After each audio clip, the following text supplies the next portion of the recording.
chair lined up with Is everybody ready? Okay, it is currently 4 o'clock. I will call to order the February 3rd, 2020 Salina City Commission meeting. Before we get started, I will ask staff if confirmation that the Kansas Open Meeting Act required notice has been properly provided. Yes. Okay, thank you. With that, can we have roll call? Mayor Hoppick. Here. Commissioner Davis. Here. Commissioner Franz. Here. Commissioner Hodges. Here. Commissioner Ryan. Here. Those that are able, would you please stand for the Pledge of Allegiance and a moment of silence? I pledge allegiance to the flag of the United States of America and to the republic for which it stands, one nation, under God, indivisible, with liberty and justice for all.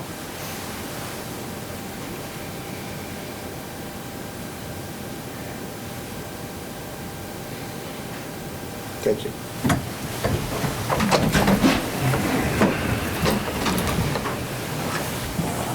Okay. With that, does appear we have one proclamation today. Item 3.1, the month of February 2020 is Black History Month in the city of Salina. Raj Janelle Edwards will read the proclamation.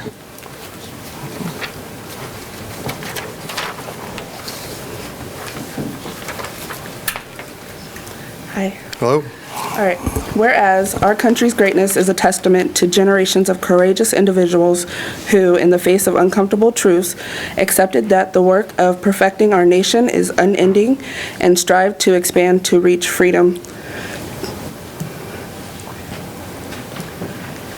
to all. For too long, our most basic liberties had been denied to Black people, and today we pay tribute to countless good-hearted citizens along the Underground Railroad, aboard a bus in Alabama, on a lunch counter in Mississippi, and all across our country who stood, sat in, sustained injury, or even died to help right the wrongs of our past and extend the promise of America to everyone. During National Black History Month, we recognize these champions of justice and the sacrifices they made to bring us to this point. We honor the contributions of African Americans since our country's beginnings, and we recommit to reaching for a day when no person is judged by anything but the content of their character. And whereas Black people bound by the chains of slavery broke free and headed north, and many others who knew slavery was antithetical to our country's conception of human rights and dignity fought to bring their moral imagination to life. Some of these brave Black people migrated from the South and settled in Kansas towns. They brought with them the desire for economic opportunities, freedom from oppression and harassment, and freedom to create their own lives. These settlers played an important role in settling the state of Kansas when, in the South, Jim Crow mocked the advances made by the 13th Amendment. A new generation of men and women galvanized and organized with the same force of faith as their enslaved ancestors. Our nation's young people still echo to call for equality, bringing attention to disparities that continue to plague our society in ways that mirror the non-violent tactics of civil rights movements while adapting to modern times. And whereas it is our responsibility as citizens to address the inequalities and injustices that linger, and we must secure our birthright freedoms for all people. As we mark the 44th year of National Black History Month, let us reflect on the sacrifices and contributions made by generations of Black people, and let us resolve to continue our march towards a day when every person knows the unalienable rights to life, liberty, and the pursuit of happiness. Now, therefore, I, Michael L. Hoppick, Mayor of the City of Salina, do hereby proclaim the month of February 2020 Black History Month and urge that every citizen of Salina join me in celebrating the diversity and individual character of each of our neighbors by recognizing that a fundamental strength of our community is based on the diversity among us. And that's it. Okay, thank you. Do you have any special events scheduled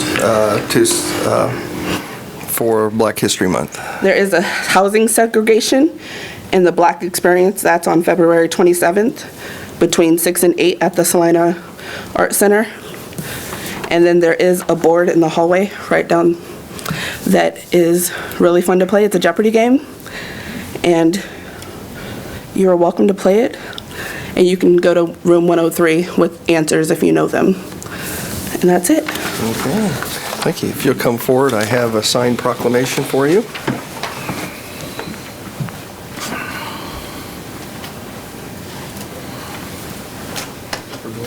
Thank you. Thank you. Thank you. Thank you.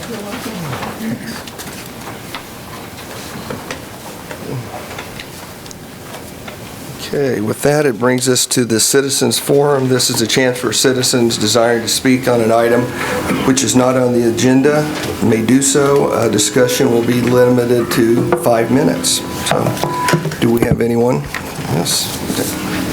And Deborah please state, Corrales. I'm sorry, yep, please state your name and address. 124 East Charlotte.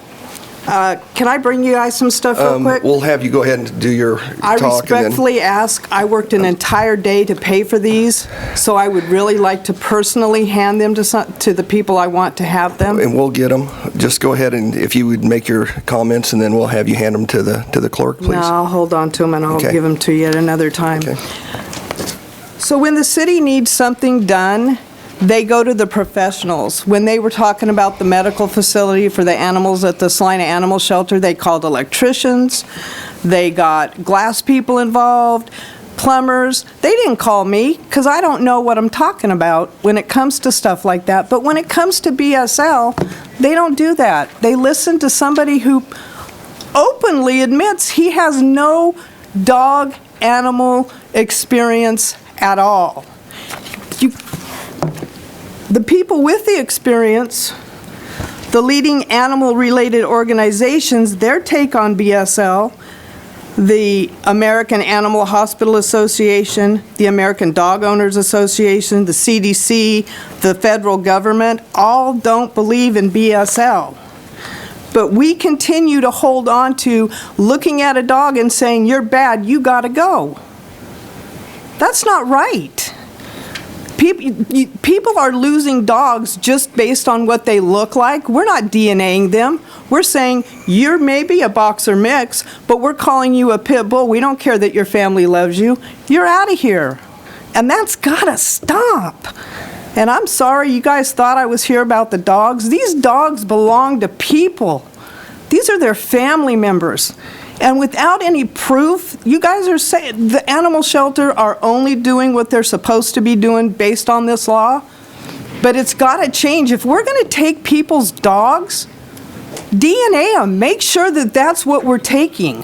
Because it's not happening. I've transported dogs out of here, or dogs from the shelter. They've been DNA'd once they've got where they've been, and they were not pit bulls at all.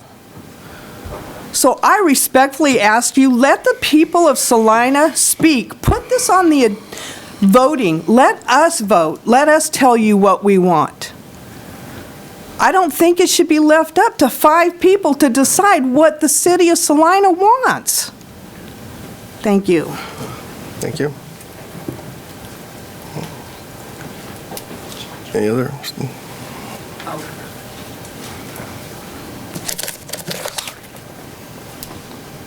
Well, it's Chiefs Monday, right? Thank you. Hi, I'm Phil Black, 815 Spruce, Apartment B in Salina. Recently, we've heard discussions of minimum wage, and from that, we need a minimum wage that's livable. And so that raises the question, what is a livable wage?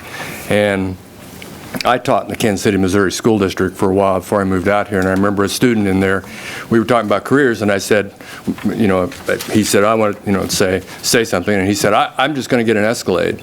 And I said, well, how are you going to pay for it? And he goes, don't worry about it. And I said, well, how are you going to pay for the gas and the insurance? Don't worry about it. He had it all figured out. It had nothing to do with his career. In fact, he could have done, I think he thought he was going to be a famous rapper, or maybe a criminal or a regular job, I don't know what, but he was somehow going to end up, his whole goal for a career was an Escalade. And the point being that we, through billions of dollars of advertising, have told people you need to go out and spend money on stuff. And so it begs the question really then, what is livable for someone? Is it wrong to ask a parent, or for a parent to buy a smartphone for a child, or a new computer, or what level do we go? So one of the joys of being a candidate, and it is a joy for the Kansas House of Representatives in the 69th, is that it affords me opportunities to set up events. So I have one this Sunday, 7 p.m. at Martinelli's in the banquet room, titled, What is a Livable Wage? This is the third of a series of about 5 that I had. I had one on Me Too, Too Far, Not Far Enough, or also marijuana, legalize, medicalize, or criminalize. This one's on what is a livable wage, and I would like to invite you, and specifically, Mayor, if you could make it and be on a panel, that would be even better, because number one, you're mayor, but number two, you have small business, and I think we need that side of it.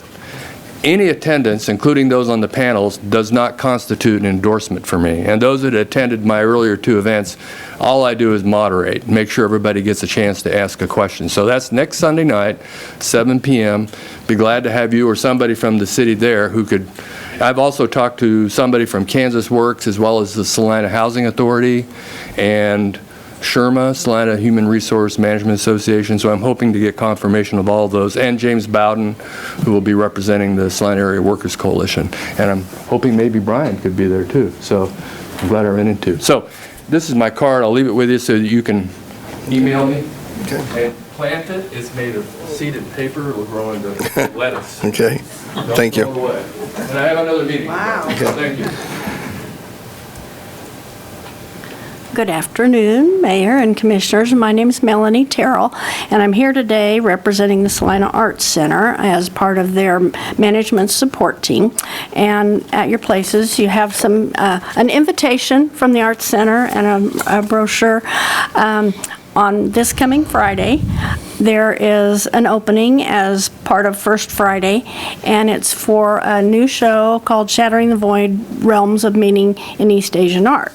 And I don't know how familiar you are with the collaboration that's been taking place for the past year plus, 2 years, with the Spencer Museum of Art, USD 305, your Salina Arts and Humanities program, and the Arts Infusion program.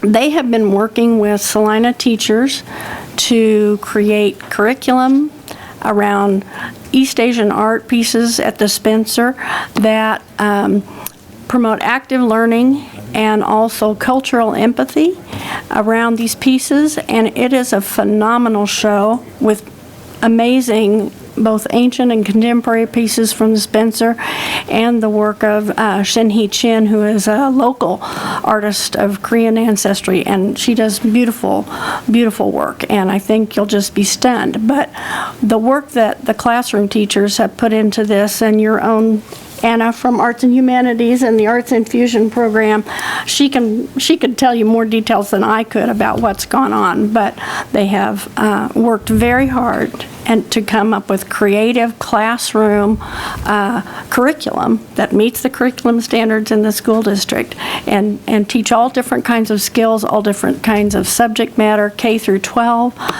It's very exciting to hear teachers talk about this, because they have just felt so free to create as part of this. So I hope if you're free, you'll come. If you can't, there's also on the 19th at 3 p.m., we're doing a guided tour for the Arts and Humanities staff and their commissioners, and you would be more than welcome to come and tour with some narration as part of that, or call us and we'll set up a tour for you. I would also, the folks here that did the proclamation on Black History Month mentioned that they were going to have a forum there at the Arts Center for their issues. The county had the first town meeting on the jail at the Arts Center, and we would welcome any time that you all want to come, have a tour, hold a public meeting there. We're all about conversations at the Arts Center. So thank you very much for your time. Thank you. Anyone else?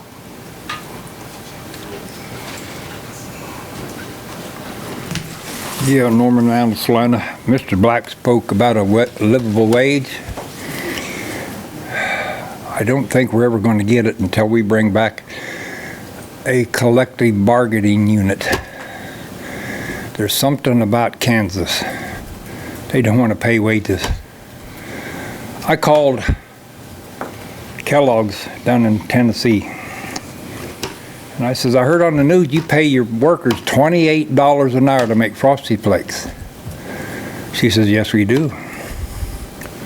I says, I'm up here in Kansas. She says, oh, you're a bunch of rednecks. I says, I thought you were rednecks. She says, we're not as bad as you guys are. So I thought I'd bring that up to you. As the lady spoke earlier about Black History Month, I don't think we realize how much we owe these people. All we hear about is official recognition. But these people taught us one thing that we all enjoy. Those people taught us music. They taught us music that's something about your heart and soul. It comes from in here. We learned that from them people. And if it wasn't for the black people and their music, their heart and soul, we wouldn't have rock and roll.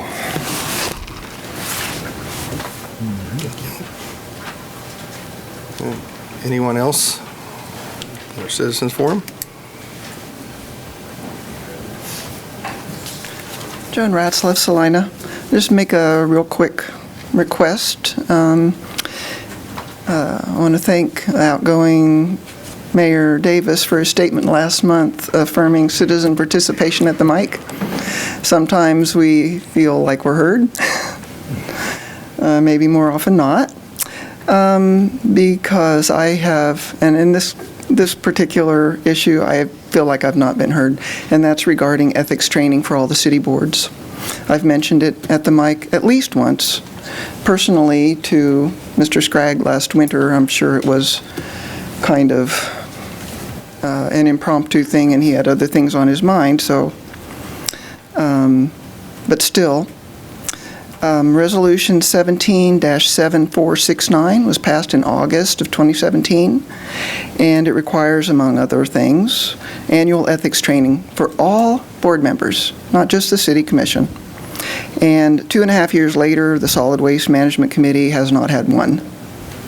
So I've mentioned it before, and I'm mentioning it again, and I have an ask that you will please do something about that and make sure that every board gets all that required training that's required, and in addition what they ought to have to help them do their jobs.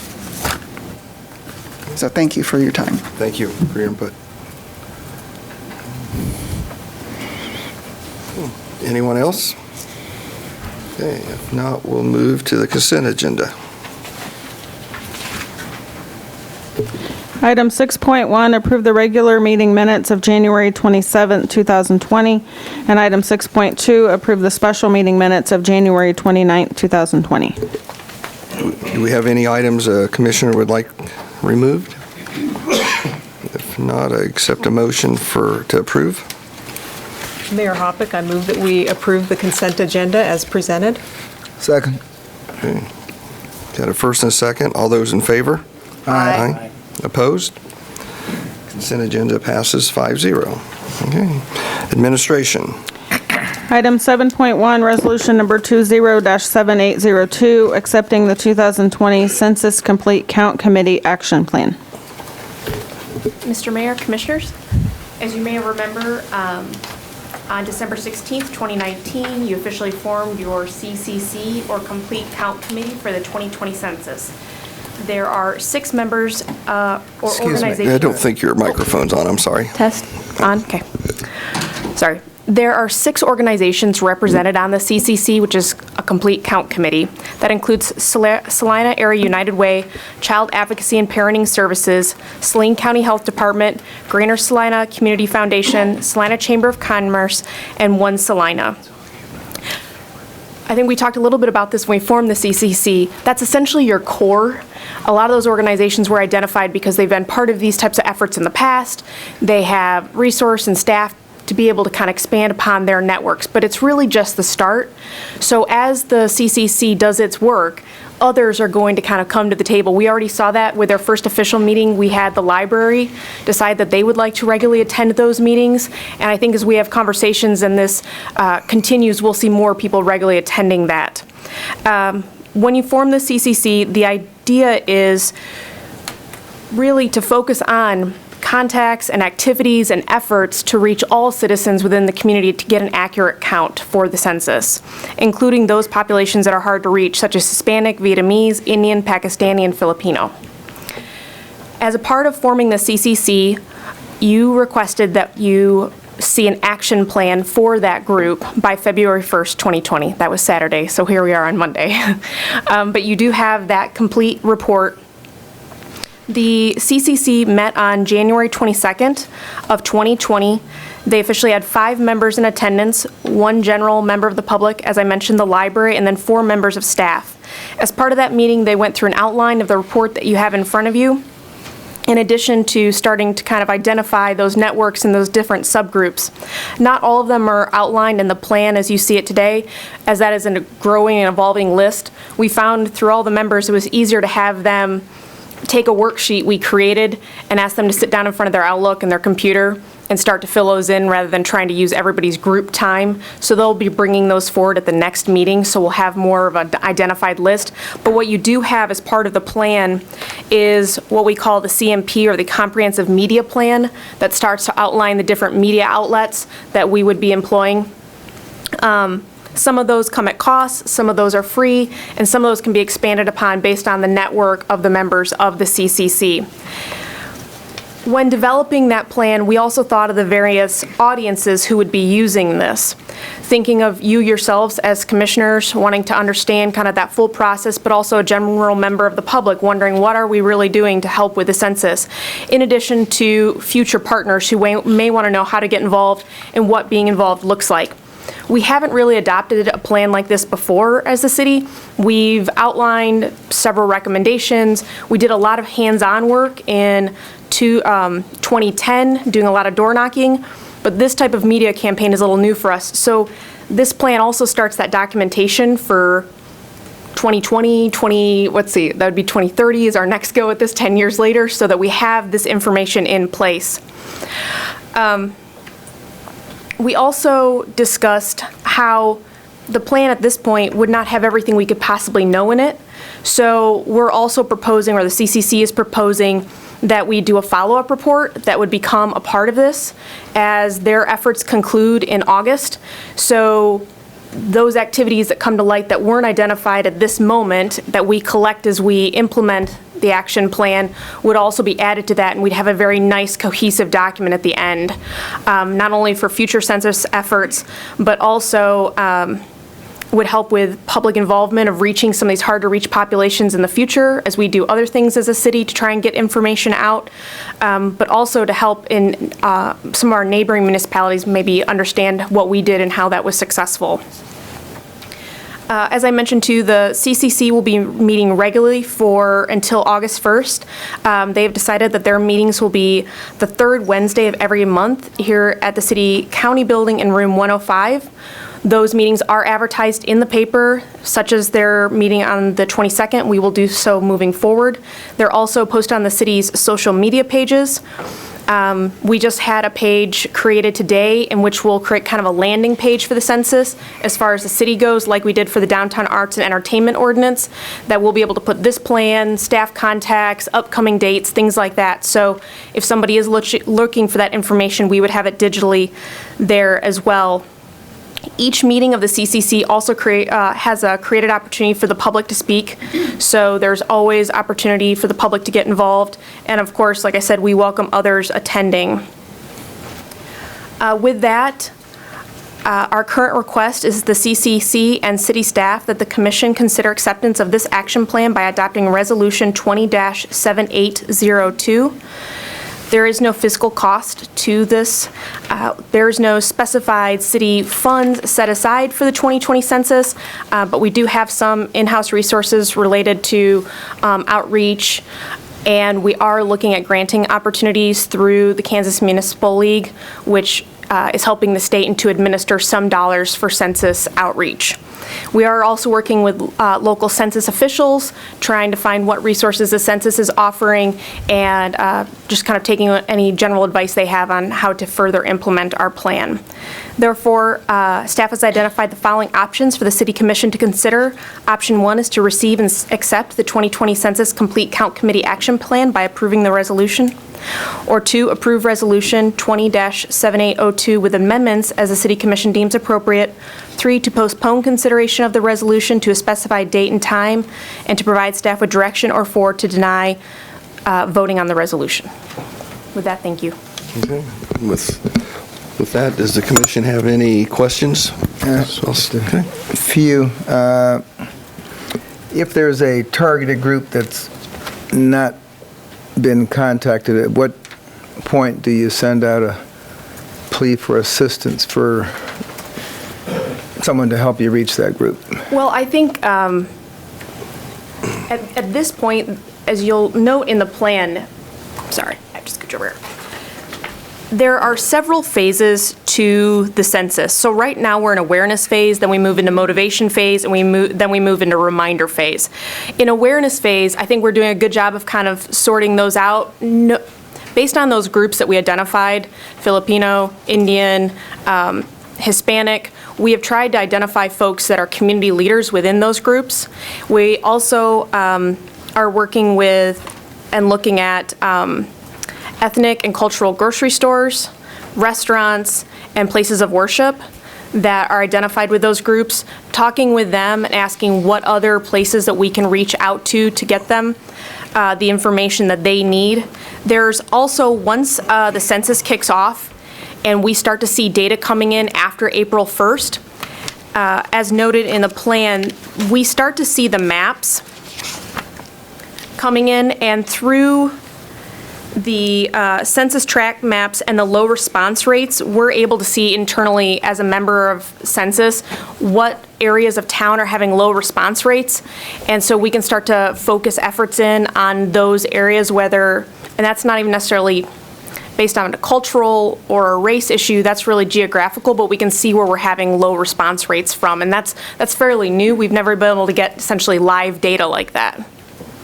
So is that, so got it for plan. I'm not sure how loud I'm talking, which is I'm trying to talk deliberately soft here. My ears are still stopped up. But is that something that you're going to start targeting in after April 1st? I mean, is there anything to, because a lot of people who are just unconnected from society were born right here, you know, in the USA, but they're just not connected to the means which we're going to be trying to reach them early on. So is there any way to, because I think from the last census, we kind of know which areas in town are predicted to be low response areas. So is there a plan to go after those early? North Salina, that tract generally has a low response rate, and that's identified in the plan. I know Dustin Hers, one of our planners, has a meeting set up to go to the North Salina Economic Development Organization's meeting. We've also been talking with business owners out there. I think one of the things that we found is kind of that first level of contact, and then talking to them about, you know, who we are trying to meet and how we haven't contacted them in the past, rather than just trying to repeat older methods, and trying to hear from those people what we need to do to get to them. And one last question. I saw the announcement for the meeting in the paper. How much of the initial information that's gone out so far can be easily translated? Because if English is not my preferred language, all this information I'm going to look at it and not have any idea of what it means. Putting even just the meeting notices in the various languages that were identified. Yeah, I can work to do that to see how we can definitely try and do the advertisements in a couple different languages. One of the things that I didn't really touch on is one of the group identified trying to create kind of a standardized media campaign, really a social media campaign. And what we would do is you essentially have a calendar with your different messaging identified to the date, the graphic, maybe it's a video. The Municipal League's got some great videos about the census, facts, and we start to lay those out and then have them ready to go in kind of a group folder that all of the members of the CCC and their participants can get hold of to start pushing it through social media. Those do come in multiple languages. We've already identified with the census for those materials that we've gotten from them to push out on social media, what languages we've identified, and they are providing us with those materials in multiple languages. Or even in a grocery store. No matter what language a person speaks, eventually they're going to have to go buy some food. And if these can be in, well, you have 5 or 6 languages listed here. If we can, early, because we still have 2 months to reach people. Yeah, and I can try and put as many multiple language components on the website. So that at least, and I can make sure that people are aware too that you could use Google Translate to try and do some of those materials. Because for us to try and translate the whole plan might be a challenge, but we could at least direct them to some of the offices where we have translators too, so if they have further questions. Or just the big initial, census is coming. If that information is where folks will frequent, because these same people might not be accessing the website either. Most people accessing our website are going there because they know that there's a specific thing they need to get, and that's where they have to go. Well, we do know of the languages we've identified that the census does have material in those languages. So as we start to work with those sources and those groups that represent them, we can make sure that we've got those languages available. But I'm just worried, if you don't have anyone from those groups who are working with you now, is there a way that you can put this out in different languages? Because you may then attract people to come work with you. I can tell you right now, we've talked with somebody from every one of these groups, and we're looking to them to tell us rather than, like for instance, one Salina. They have a very broad network on their membership of the variety of different people they know. So, like for instance, the Indian population, we were discussing this the other day. You have students, we have medical professionals, there's a lot of different places to reach those people. So we can have the information available, but we're trying to find kind of multiple sources to get hold of people rather than just going to one place. And at this point, I haven't found anything that we haven't identified, but we are, if there is something, I guess what I'm trying to say is we have a lot of people having this conversation, and they're the first people to be like, you don't know this yet, here's who you should talk to find that. Because all the members of the CCC and everybody else who's having this conversation with us wants to find these people as bad as we do. They want them informed. So I'm welcome to anybody, if they feel like they haven't been heard at this point, to come forward, and we're just going to keep documenting that and keep digging and digging. Right now I feel like we're at that first layer, and from that first layer we get more feedback and we figure out how we get to the second layer and to the third layer. You kind of have to keep going because we don't know what we don't know. Right, but I mean, like in Dillon, is there anything in Spanish in Dillon that says census is coming April 1st, call these folks if you want to participate, or why it's important? Right. I think the why it's important is something that I think really speaks to that, why it's important. Should a non-English speaker feel threatened if a census person or if somebody's, trying to make contact with them to get a count? And I'm sorry, I didn't mean to interrupt you, but, just even, here's why this is happening. Yeah. Well, and we haven't really gone out and done, like, for instance, posterings and things like that because we don't have an adopted plan. But as far as like printed material, one of the things we have identified is sources that people already look as identified as important documents, such as water customer accounting bills. We have groups like Child Care Aware of Kansas, who reaches multiple child care providers in our community, both in-home and centers, to reach them and their families. The school district is on board, so we're trying to also kind of get to places where people are already looking for important information, in addition to those kind of what we would consider like mass information points, whether it's at the library. Well, that was one of the things that came up the other day, is the library having a kind of sign up for the census day, since this is the first year that we'll have online census participation. But also putting posters and making an exhibit available there. We get a lot of people at the library. The county health department is there. They're reaching people all the time, talking to them about why the census is important in order for funding and really understanding the numbers and the people affected in the community. But yes, definitely posters at those types of mass gathering places in multiple languages is very possible, and I have got that on my list. Thank you. Well, first of all, I learned a lot reading through the action plan, so thank you, and I don't think Mr. Hers is here, but thank you for all the work you've put in on that. I had one question in regard to, I did not realize that something that you would need to do is to list every physical address in a database and then respond to challenges from the Census Bureau, and I was just kind of curious, how many of those did you guys have to address? Do you have any sense off the top of your head? Because when I looked at that and I thought about, using the GIS to map 18,000 addresses and then having some of those denied and appeal, and I didn't know if you had any sense of how many that you had to take that extra step or two with. I don't know the number off the top of my head. It's always a good handful every year. I mean, basically, you're taking two data sets, you're mashing them together and seeing where they're inconsistent. And then since we're kind of the boots on the ground, we then go and truth that to verify with the census why that data's correct, which ones need to be used in order for them to move forward with the census that year. So normally, I don't know if I've ever worked anywhere where we don't have a conflict in those two data sets. And so it sounds like, oh, you have to appeal that and stuff, but basically what they're asking us is to ground truth that two sets of data. Right. And so when we have those, we just resubmit that information and explain, where those corrections need to be made. Thank you. At what point do you get the data on the geographic penetration for the different? Like after the census, or like what Commissioner Hodges is speaking to? I assume that you've got a do-over opportunity there, that you'll get your data that shows maybe where you have missing pieces of the geography, and then you're going to go back and survey them additionally to try and clean that up?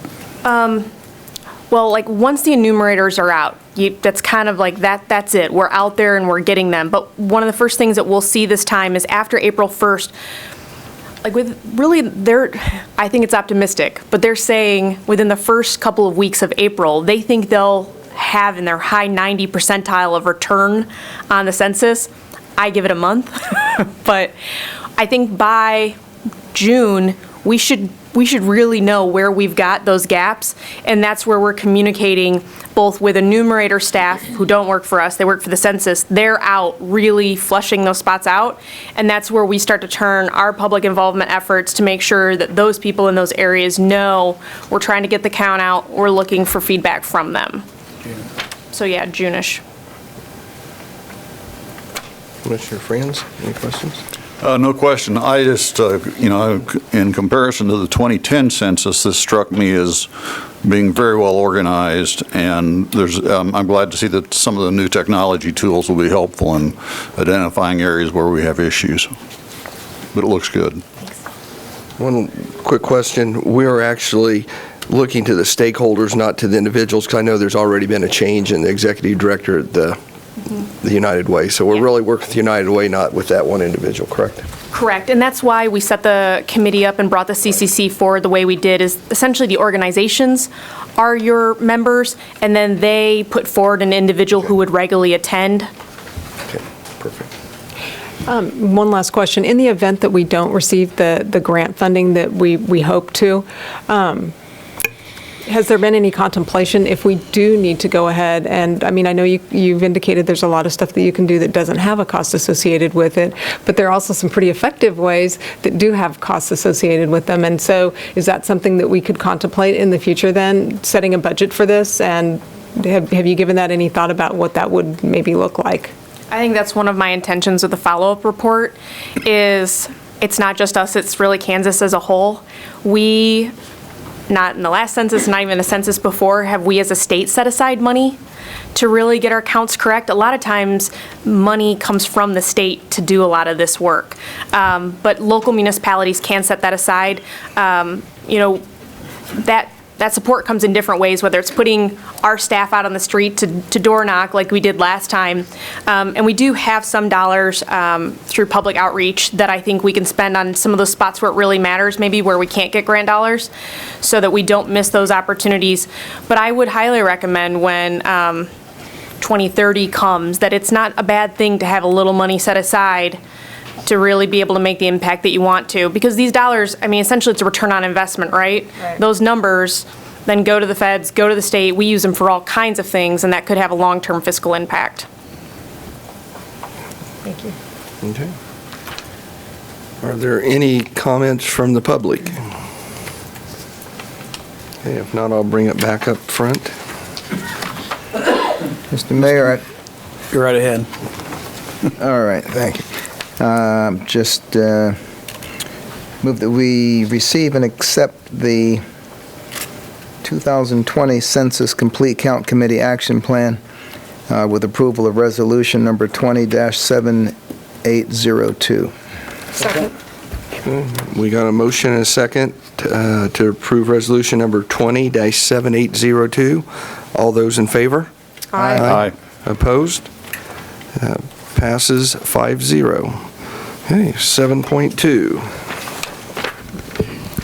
Item 7.2, consider bids for Dean Evans Stadium Drainage Improvements Project Number 90005. Mayor and Commissioners, can I talk from over here? I was going to show you a map, and it's just, I can pull it up on the screen over there, a little easier, and I just thought this would work a little better.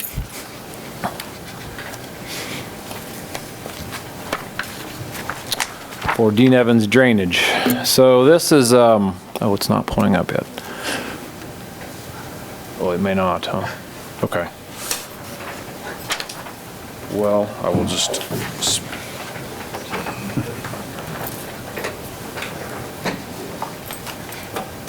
I'll let Jacob try, and then we will just start from the top here.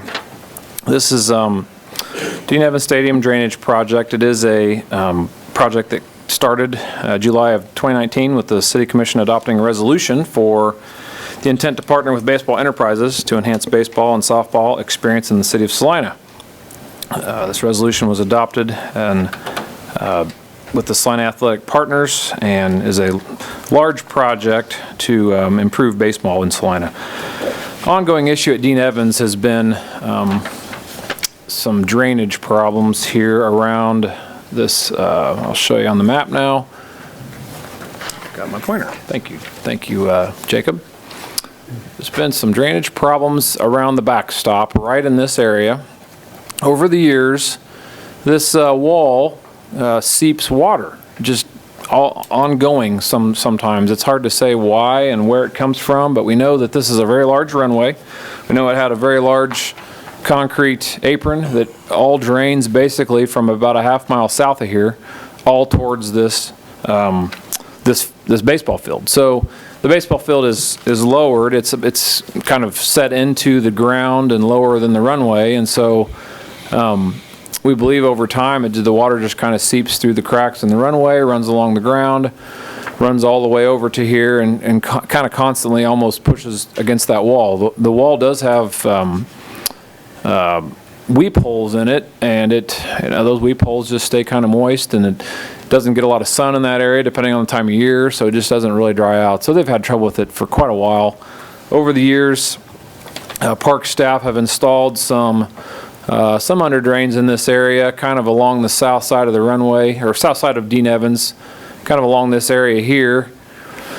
They've maybe helped some. It's a pretty small under drain and just not a real big pipe, and may not even be deep enough is the problem. It catches water off the runway, but it's actually not quite low enough to catch anything that's below it, which could be getting onto the field. So the solution that we've come up with by staff And in collaboration with Salina Baseball Enterprises, try to come up with basically a deeper ditch and a swale here that, let me see if I can roll this up, you can see a little bit better, there we go.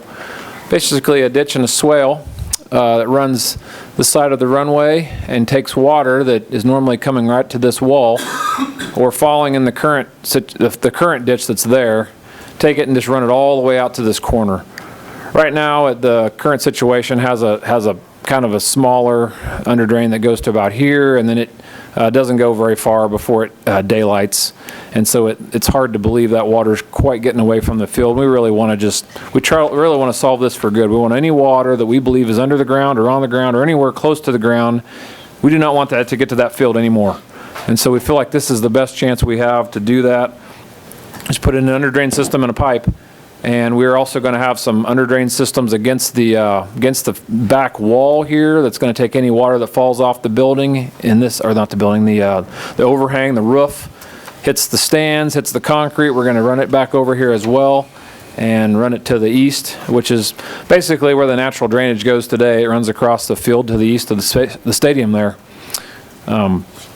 We had a bid from TNR Dirt as well as from Smoky Hill contractors here in Salina.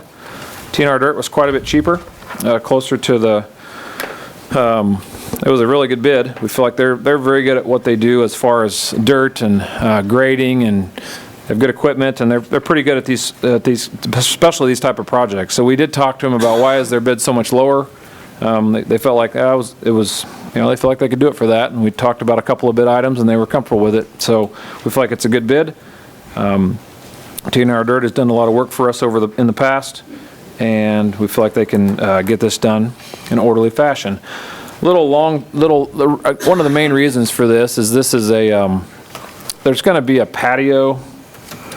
This thing here is the kind of a rendering of the patio that would be somewhat someday constructed there with the Salina Baseball Enterprises project. So a lot of our under drain work will happen along this wall and take the water off back over to here, just outside the fence, and then over to the east. So I just thought I'd show this picture to show that they're definitely, that patio would be impacted if we didn't do this project. So we're trying to definitely do the drainage to keep it off the field, keep it off the patio, and any improvements that happen in this area will be remedied by this project. Department of Parks and Rec Director came to you on November 25th. Got funding for this project from the special sales tax funds for Parks and Rec improvements, authorized at no more than $100,000. So right now we're definitely under that. We would like to award this project to TNR Dirt for $55,360.12 with a 8.3% construction contingency, which basically just makes it a $60,000 authorization. I will sit here for questions. Start over here, Commissioner Franz. The information sheet had said that the baseball field is actually built 4 feet below the surface of the runway. That's correct. And so what we're getting is water that follows the surface of the runway in that direction, but water is also percolating through the runway. And I had trouble understanding when I first read this, the subterranean flow, I guess. Mm-hmm. But water's actually percolating through the runway. Correct. And it pops out along that retaining wall at the edge of the baseball field. Sure and does. the idea is we're going to install interceptors, so to speak, to channel that water Mm-hmm. on the south side of the field to the east. That's correct. That purple line right there is a deep trench with basically under drain material in it and a pipe at the bottom. So there's, the water's, no way it can really get past that. It's going to have to get there. It's going to stop. It's going to percolate down, go in the pipe, and go to the east. So we feel like we can stop it that way. And is that there now? Or? There is one there now. It's just not as deep. Okay, so we're going to enhance it. Yes. Okay. And then the patio project and the turf projects will include under drains under the field surface. So in addition to us trying to capture that water, that should help capture the water and redirect it off the field as well. Whatever gets into the field, whatever is self-generating there, it will also carry it off. Okay.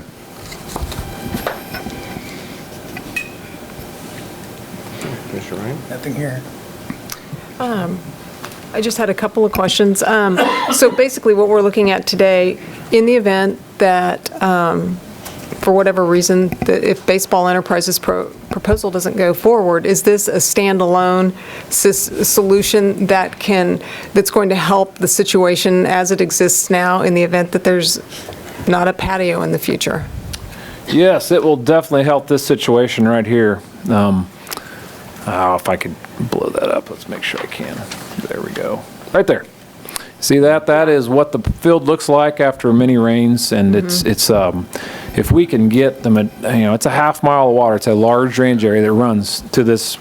It may run off the runway, it may go to the sides of the runway, but the bottom line is this is at the bottom of a large drainage area, and there's just no reason to believe this was not going to help that situation. And if we play baseball there for hopefully another 50 years, whether the Baseball Enterprises project happens or not, this will definitely help us with the water problem we've had since it was built. Great. It's nice to have the reassurance that it doesn't depend on the patio project to, finish it. Caw Valley offered a couple of caveats at the end of their recommended improvements, saying that this solution that they proposed doesn't address any underlying groundwater issues contributing to the persistent moisture on the field in front of the backstop retaining wall. And maybe this speaks to what Commissioner France was referring to earlier, but we have some degree of confidence that we don't have groundwater coming up. This is drainage. I mean, it's all off shed or whatever from the runway. It has been a question for us for a long time about is there a groundwater plume somewhere out there? And there very well could be. We did install, you want to talk about the monitoring wells there, Chris? Absolutely. If we can go back to the main picture of Dean, of the runway. So when we first started doing the investigation on this, we had boreholes done here, and here. These two holes continually hold water almost to the top.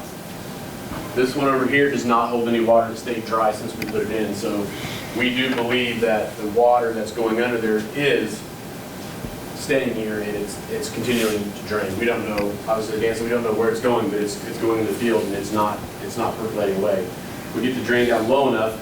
The other thing, the original attempt, this line here is the original drain line, and there is a pit here, and the drain lines in there are about 1.5 feet taller than the water level where the pipe exits, so it doesn't completely drain all the time through the attempt that was done, I think 2007, I think is when that was done. But we do have groundwater sitting out there that's not getting away from the field. This ditch goes in deep enough, it's going to go below the grade of where the water is currently sitting and allow that water to drain into the channel and then take it away from the field. Okay. While you're up there, Chris, a quick question. One of the pictures where you were showing the standing water was along the third base dugout. Yes, sir. This is on the first base. So are you telling me the water comes in and then goes around the wall to the inside, or do we have a water issue on the third base side also? I actually had a conversation with Steve Snyder. He came in not too long ago. They actually did drill holes in all this retaining wall because of the water pressure, the hydraulic pressure that was developing. 2 years ago, I believe it was, we actually park staff put in under drain from here all the way around and out on the inside, which has helped considerably. The water that you see there is just an ongoing amount of water that comes in that even the system that we put in just can't handle. Does that answer your question? So we still have a water issue on the third base side. Yes. And is that going to be addressed if?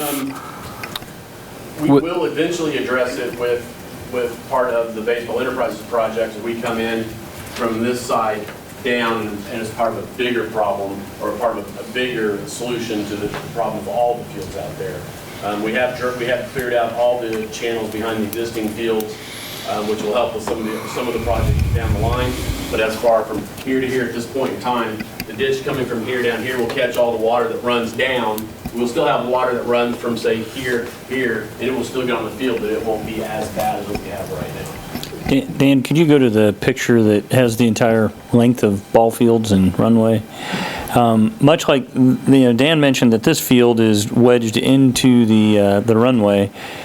all the rest of those fields, but right up against edge of concrete, and all that concrete is crowned to run to flow center line east.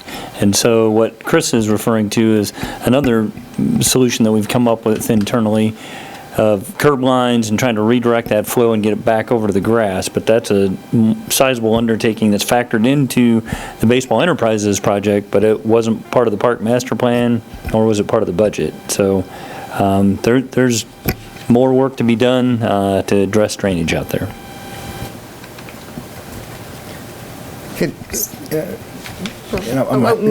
Just relate while you stand.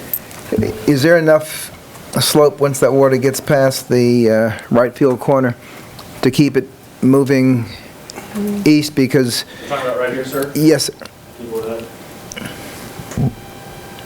Yeah, currently, the under drains that we bring under come out right here in Daylight right here. This is come out down here too, and this is all city property right there. It'll come out. So that won't come back into the right field corner? No, sir. Right, and Drop.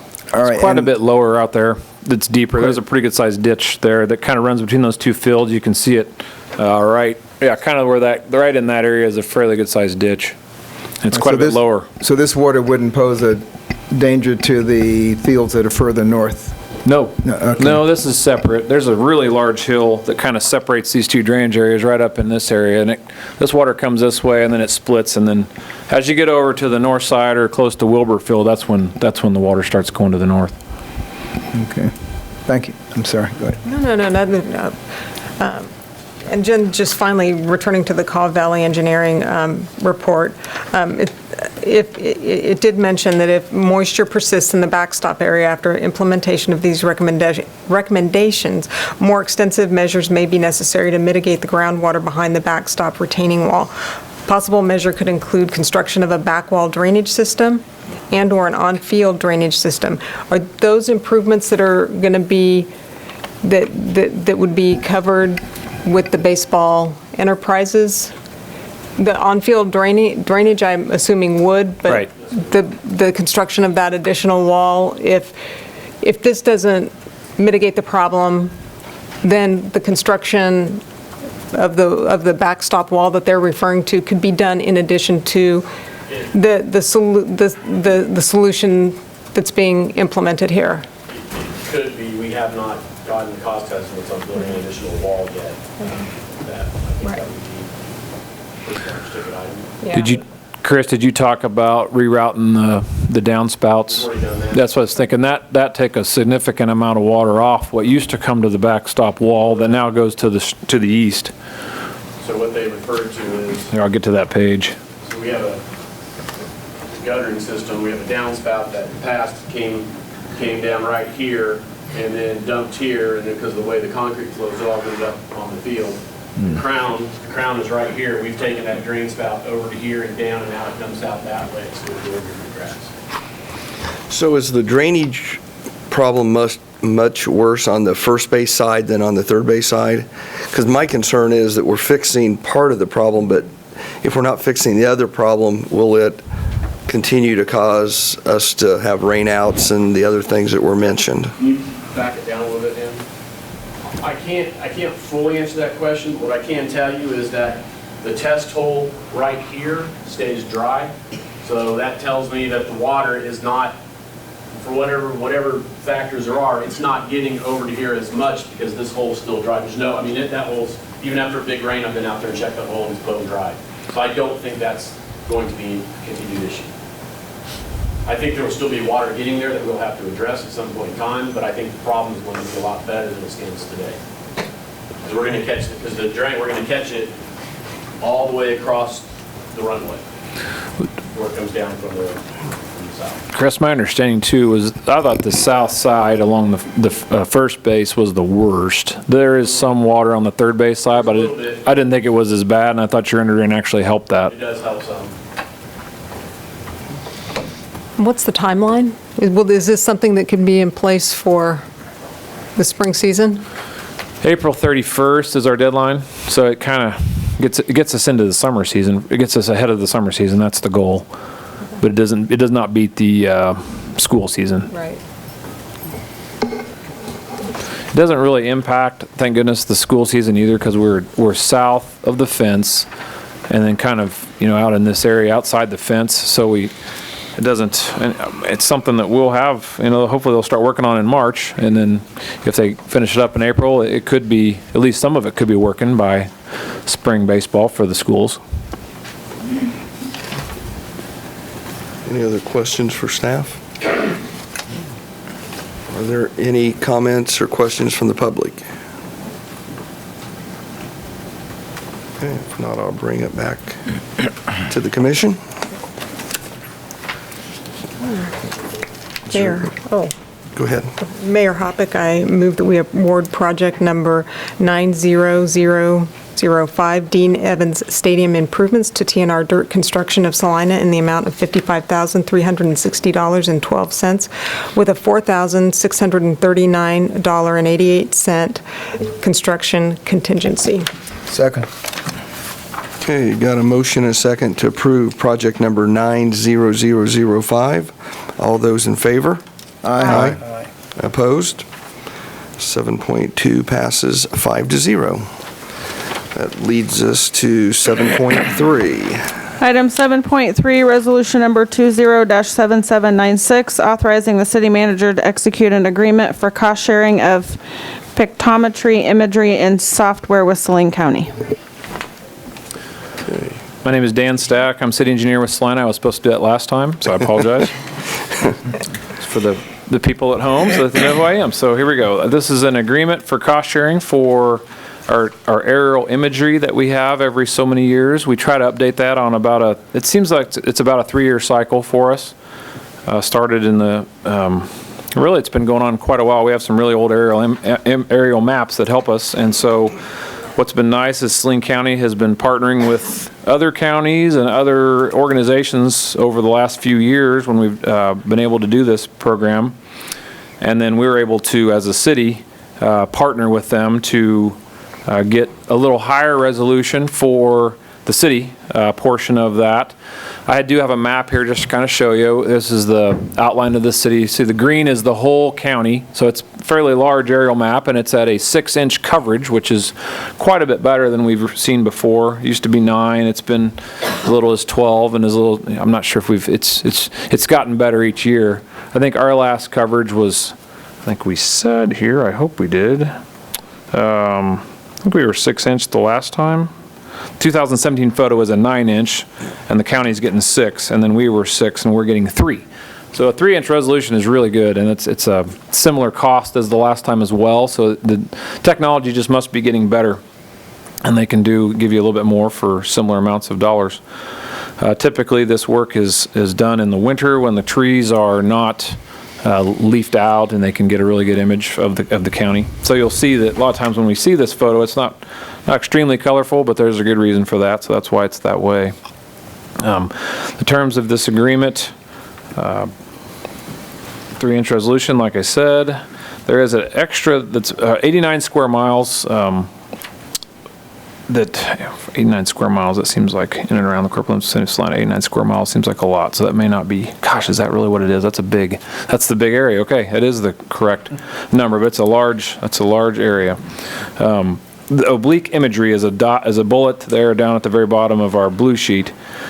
Talks about basically the aerial mapping gives us building. You can see a building from the side, which helps our emergency response personnel in the event of an emergency race or a disaster of some sort, where they are able to look at buildings and look at just, I guess, to help them respond to emergencies better to our buildings. So a lot of our fire and police and county emergency management personnel use the oblique imagery, and so that's something that we get with this agreement as well.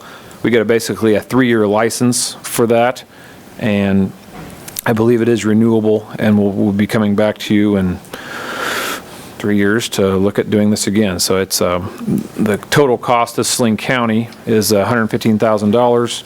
Total cost of Salina is $20,600. Slightly a little bit bigger than 2017, only by $600, but we do have the higher resolution that is much better for us, and the continued access for the oblique imagery, which helps our emergency management personnel. we would recommend approval of this resolution that the city manager can sign this agreement. Okay, any questions for None here. Mr. Stack? Okay, any comments from the public?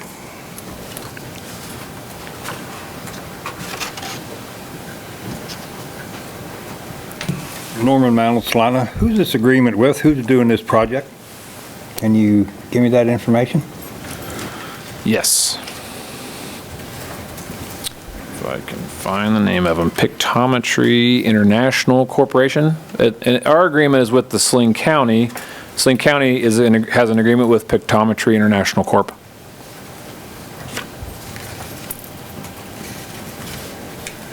Because this imagery's been available for over 20 years. And it's down to a pinpoint. I think you could probably get a better deal, and if this is a private company that's doing this, the federal government's got a better surveillance system than private industry. And they do this every 7 days to 2 weeks. So you might want to look further, because I've been able to have this process available to not only me, but to everybody else. Yeah, Saline County signed this agreement Yeah, about well, a year ago. So I didn't know if did they say anything about that, or I thought there was a good reason that they do this every 3 years or so. Well, We can ask that question. I'll ask them in some other time, and being this has already been done with taxpayers' money, I question the money cost.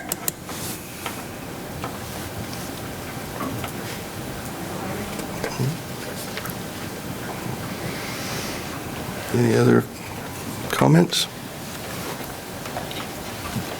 Okay, now I'll bring it back to the commission. Mayor, I move we approve resolution number. A second. Got a little more. I might just mention, if you'd like to see oblique imagery of Salina in the late 1800s in the Kansas room in the library, and it's really fascinating because you really get the sense of what the building looks like. And there were 2 maps done that way, and one's larger. I thought years ago both maps were available in a larger size, but something that I found interesting, they showed a rail line on 5th Street in the earlier version and penciled underneath, not built. The later photograph or imagery done about 10, 12 years later shows the line on 4th Street, which is where it was actually built. Thank you. Interesting. Okay, we have a motion, a second. Correct? Well, maybe I didn't finish speaking, but I was in the mode to approve resolution number 207796. Second. Okay, now we have a motion, a second. All those in favor? Aye. Aye. Opposed? Resolution 207796 passes 5-0. Okay, 7.4. Item 7.4, approve supplemental agreement number 1 with HDR Incorporated for additional engineering design services related to the Smoky Hill River Renewal Greenway Trail, project number 90037. Thank you, Mayor and Commissioners. Again, this is Dan Stack, City Engineer. This is a project that was started September 9th of 2018 with the City Commission approving a resolution to submit an application to KDOT for some transportation alternative funding, a federal funding program that is basically a transportation alternative, which is mostly trails and bicycle type approaches and non-roadway or street and highway type projects. So with the Smoky River Renewal Project Master Plan being in the works and being a vision for the city of Salina, I felt like this was a good spot for the start of a trail. And Basically, this trail from this map here would connect, see if I can get that here. There, if you'll see the Ohio Street is over here on where the green is. This is Bill Burke over here. We have a trail that comes off of Bill Burke. Of course, the levee is right here, but we have a trail that runs along the river channel all the way over to Ohio. We were able to complete that years ago with a Sunflower Trails grant. It's a limestone screenings trail, and then it ends at Ohio Street. As far as the river master plan goes, eventually there will be a crossing under Ohio, or it's planned to have a crossing under Ohio with a box culvert where you wouldn't actually have to walk across the street to keep on the trail. So this is this trail request was really to connect what would be, basically Bill Burke Park and the trail thereof over to Kenwood Park, which is also has the Kenwood Cove right there at the intersection of this river and YMCA Drive.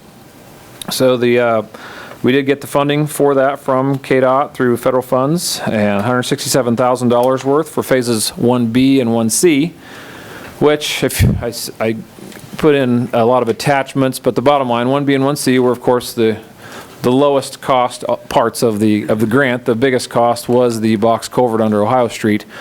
The green area here, which was not funded. Here's a little better blow up of it. It's a pretty large project that would go basically a pedestrian crossing under Ohio, and then you would walk up and connect to the trail on the other side. The box culvert, it's over $1 million project, so it was not funded, unfortunately.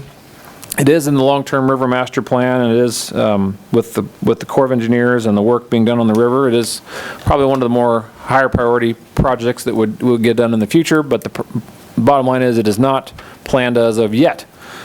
So KDOT, when they talked with us about the project and came and visited Salina, basically said we have to connect it to a trail somehow, even if we're not going to build that box yet.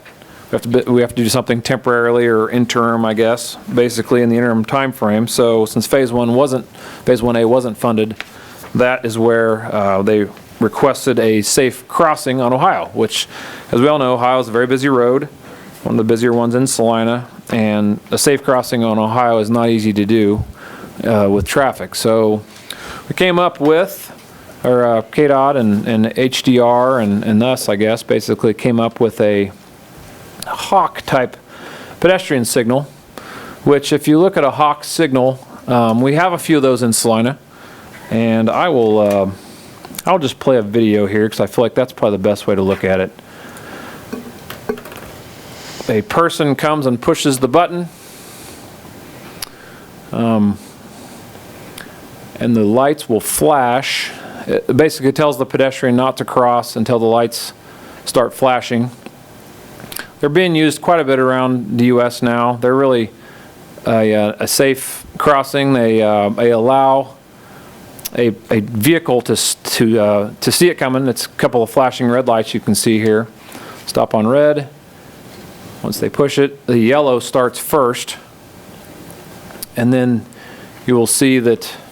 Well, this is just the green lights don't get seen as much. The red will start flashing after a while. And we have one on Oakdale and one on Cloud so far in Salina. So a lot of people don't quite understand. They're fairly new to people. They're just not used to seeing them. And so when you see those flashing lights, you have to stop. But once the actual pedestrian crosses, you can go. So that's really the main thing I wanted to show you in this video, is that once it's safe to drive through, the MUTCD and the rules allow you to go where you don't, with the ones that are on Ohio today, they're a red ball and a green ball. So it's either green or it's red. So you don't have the option to proceed with the flashing lights and proceed. Ohio's 60 some feet wide, so when a person gets across your lane, arguably you can proceed with caution. You don't have to blow the doors off or anything, but you can cruise on through. So we feel like that, with Ohio being such a busy road, that doesn't impact traffic quite as much. It'll definitely impact traffic some, but we don't foresee this being as tough of a solution as a red and a green ball, basically, which is what's out there on Ohio now. We would like to hope that we'll put these in eventually over the years for a lot of our pedestrian crossings. And what's nice about this one is it's not something we have to do with this project. It's not wasted, because it's something we could put somewhere else if we ever do get to build that under crossing of Ohio where we wouldn't need it anymore. It's an option we'd have at least. So when HDR and KDOT and City went through the process of trying to work out what to do here, this is what we came up with.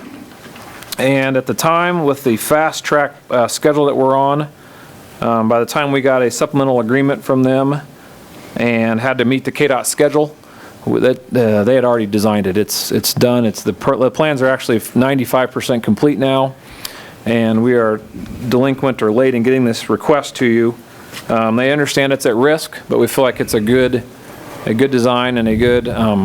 We really have to do it to keep the grant, so it's something we have to do. We just wish we could have been here earlier to get it approved prior to them actually basically completing the majority of the design work on this. So the fast track schedule of KDOT basically has us trying to get plans to them by the end of this month, and we'll be back to you soon with right-of-way acquisition questions in a week or so, and we are just trying to keep this project moving. It is the first, kind of the main Smoky River Renewal Master Plan project that could kick off the river project, and so we're excited to try and get it done this year. And this is a $11,600 supplemental agreement with HDR for this Hawk signal design. I will answer questions. Okay, questions? What is the traffic count on Ohio Street currently? 15,000-ish approximately in that area. Okay. Busiest street in Salina? It is. Probably. Ohio and Crawford is, I think, our top intersection, and this is a ways away, but it's not far. So it's concerning. Is there a potential issue with having this crosswalk that close to Crawford? Because it's just like a block or two off, and people are going to be accelerating away from that intersection. And I suspect if this project works the way we would hope it would, there's going to be quite a few crossings. Yes, that will definitely have to be something that we monitor and look at, because I guess we hope that it gets used and people use the trail. You're right. But yeah, during rush hour, during some parts of the day, that could be tough on traffic. So we'll have to coordinate the best we can. When we submitted this grant request to KDOT, what did we ask for? It says the budget that we have set aside in the sales tax fund is $300,000, and I presume that did not include this crossing of Ohio Street? Correct. But it paid for the rest of the project? Majority, with the $167,000 we get from them, plus the $300,000 we've set aside, the 60-something, $470,000 approximately was going to pay for the majority of this project. So yes. the $300,000 plus the grant from KDOT would pay for the project. Correct. Okay, so it was actually $450,000 or thereabouts. Yep. So I presume this crossing must cost us about $150,000. Not quite. We are definitely having to value engineer some things, and of course, at this point, they always err on the side of conservatism. So we are tight on budget for sure. We believe this crossing is around $70,000 for the two signal poles and the stuff that goes with it, but it's around $70,000. And we're about $70,000. So as the project now stands, we're going to kick in $300,000. We're going to get $167,000 from KDOT, and then we need to take an additional $150,000 out of our sales tax CIP over the next 3 years, and I presume we have the cash flow to cover that? That'd be the hope. We did not spend much of the 2019 dollars kind of preparing for this. We knew we'd have to spend 2020 probably for this. Of course, it always depends on bids, and if we can bid this at a good time when this is, we believe, fairly good, fairly easy work for a contractor, so we don't know if we'll get good bids, but that's our hope. And then we may have to use some 2021 sales tax stuff. We have $50,000 annually for trail money, basically, so that's what we figured we'd have to use. Okay. Here's my concern. First of all, I'm not opposed to paying HDR for the work they've already done, and the amount of that is well within the staff's purchasing authority. I do have problems with the project. I don't like the surface crossing, period. At that location, it frankly scares me. I mean, we're going to have people injured at that crossing. It's a given. I think given the traffic volumes, I don't care what kind of signal you put up. I don't like the fact that what was put into the CIP is basically a $300,000 project is now $600,000. That's a concern. The CIP, the sales tax CIP, already has issues with having too much demand for the money that's available, and I think there are some long-term issues there that we need to talk about.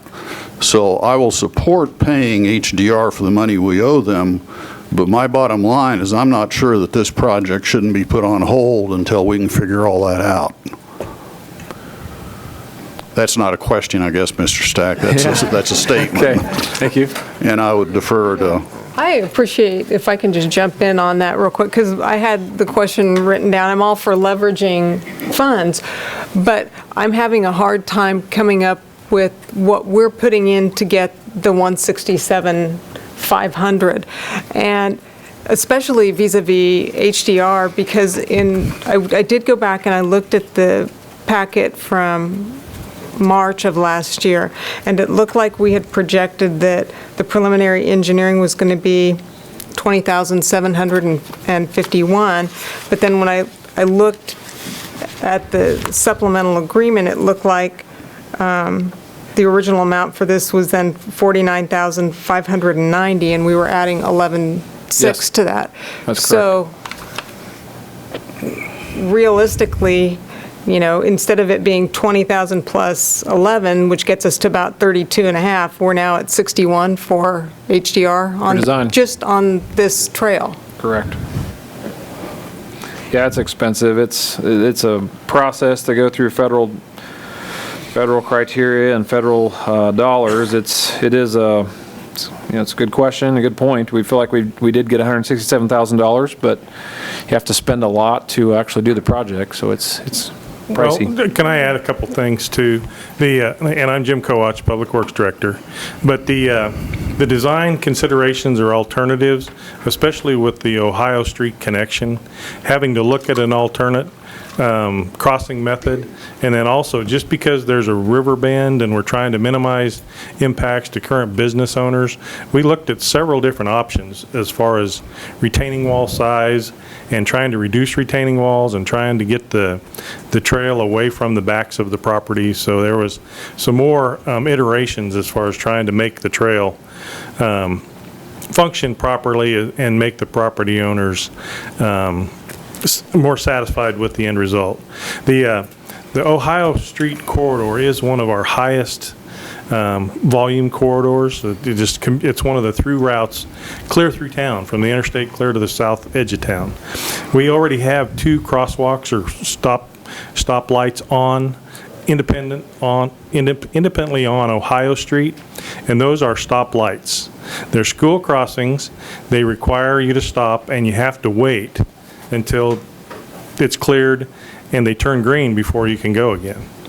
We specifically chose this hawk signal because it's a flashing red light, and it's to be treated just like the Ash Street intersection out here when the signal was out. A flashing light means stop, and you can proceed when it's safe.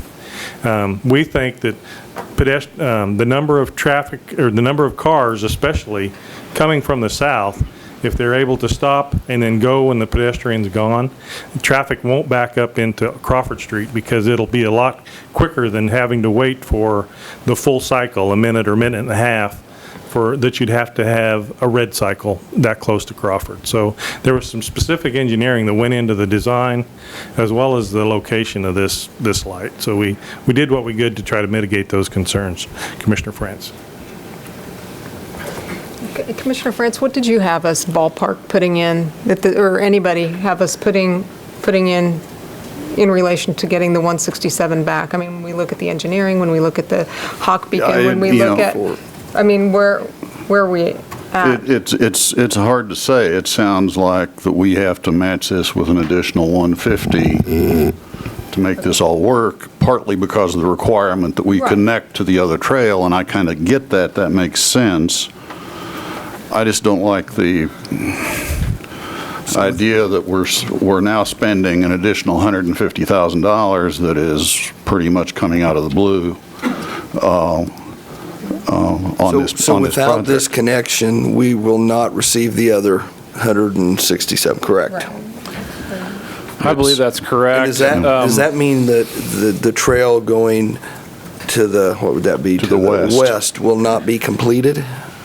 That's the way I understand it. It was a little bit, I would like to say we fought it some because it is a pricey endeavor. It was a back and forth with KDOT. We tried to figure out, does this logical terminus, I kind of failed to mention that maybe, it's federal funds dictate that you have a logical terminus, and I put that in the blue sheet, but it's basically you have to connect to something that's, a park or a facility of some sort, and so, we have a crossing there today. We have a couple of handicap ramps. There's a bus stop there at Ohio, and I've crossed the street there. People have crossed the street there, but it's not you would not do it during rush hour. It is a busy place. But they felt like that to let us keep that money. They just said we need to have some kind of improved pedestrian crossing there. So that's how we can push back if you'd like us to, but that's where we're at so far. Let me ask the question, if we just built the trail and terminated it at the west side of Ohio Street, in other words, we did the project without that would cost it, as I'm kind of putting the numbers together, that would cost us somewhere in the order of $450,000. Correct. Okay, which would be what we had initially planned to insert plus the federal grant. So even if we turn down the grant, doing the trail without the crossing is going to cost us the extra $150 anyway. But you give up the connectivity to... You would give up the connectivity. Point, right? That's correct. Mm-hmm. Now, I'm assuming this is an issue because I'll call it the box culvert route under Ohio's not going to come to fruition anytime soon? If that was created, then you'd basically abandon the crosswalk up top. We could abandon it or we could move it. The idea is... You wouldn't need it there for the trail. Correct. Right? You could move it. You wouldn't need it there for the trail. Now, we don't know how well it's going to work. Mr. Kowach said, we do have two crossings on Ohio currently, one at Lakewood School and one down near Stewart. One down near Stewart. So we do have at least two signals on Ohio, and I guess I am looking at I do have my traffic count map up now, so it's around 15,000 to 17,000 north of Iron. That's about the volume, and then as you get closer to Crawford, you're getting into the 20,000 range, so there's a lot of cars in that area. But as you move further south again, then you get down into the 20 to 15,000 range. So anyway, that's those pedestrian signals function today during school, and schools typically during rush hour, so they do function and it works, and we all know about them. It's a total stop. It is a stop, and those are basically you take 60 feet and divide it by 3 feet per second. That's what a person walks, 3.5 even. So you have to wait there quite a while, and that's 20 seconds of just straight red plus the yellow. So it's a major stop at Lakewood and at Stewart School, whereas this one, like Mr. Kowach said, this one, as people learn about these, as the person moves across the street, you can go, and that's legal, and that people will learn that as they see more of these around the U.S. So it's a lot better functioning signal. People don't get quite as upset. They're safe. So anyway, that's why we feel like it's but it is pricey. Yes, it is very pricey. Is the delay going under Ohio more technical or financial? Oh, if Martha was here, she'd tell you we're just kind of in the Corps of Engineers holding pattern. They're going to help us with this project. They're doing the initial design, the 30% plans are intended to be done later this year. And then you folks will be involved in selecting the segment that we do 100% plans on. We're about a year away from having plans done for it. So this was money that was available this federal fiscal year. It has to be spent by the end of September. And we knew that going into it as far as applying last year. So that there's a lot more engineering work that needs to go into doing the box culvert plans, because when we do the box culvert plans, we also want to do the drainage structure plans at the same time so that we impact traffic on Ohio once. We will close one lane kind of at a time and build both boxes and then work our way across Ohio Street. So traffic will be maintained during the project, but while we've got it dug up, we want to put both boxes in. So that's something that will definitely come to fruition.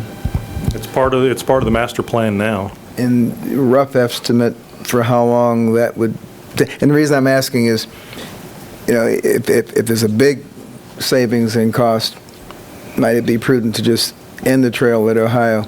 If we're only talking 6 to 15 months, knowing that we're going to eventually go under Ohio anyway, and then reestablish the connectivity.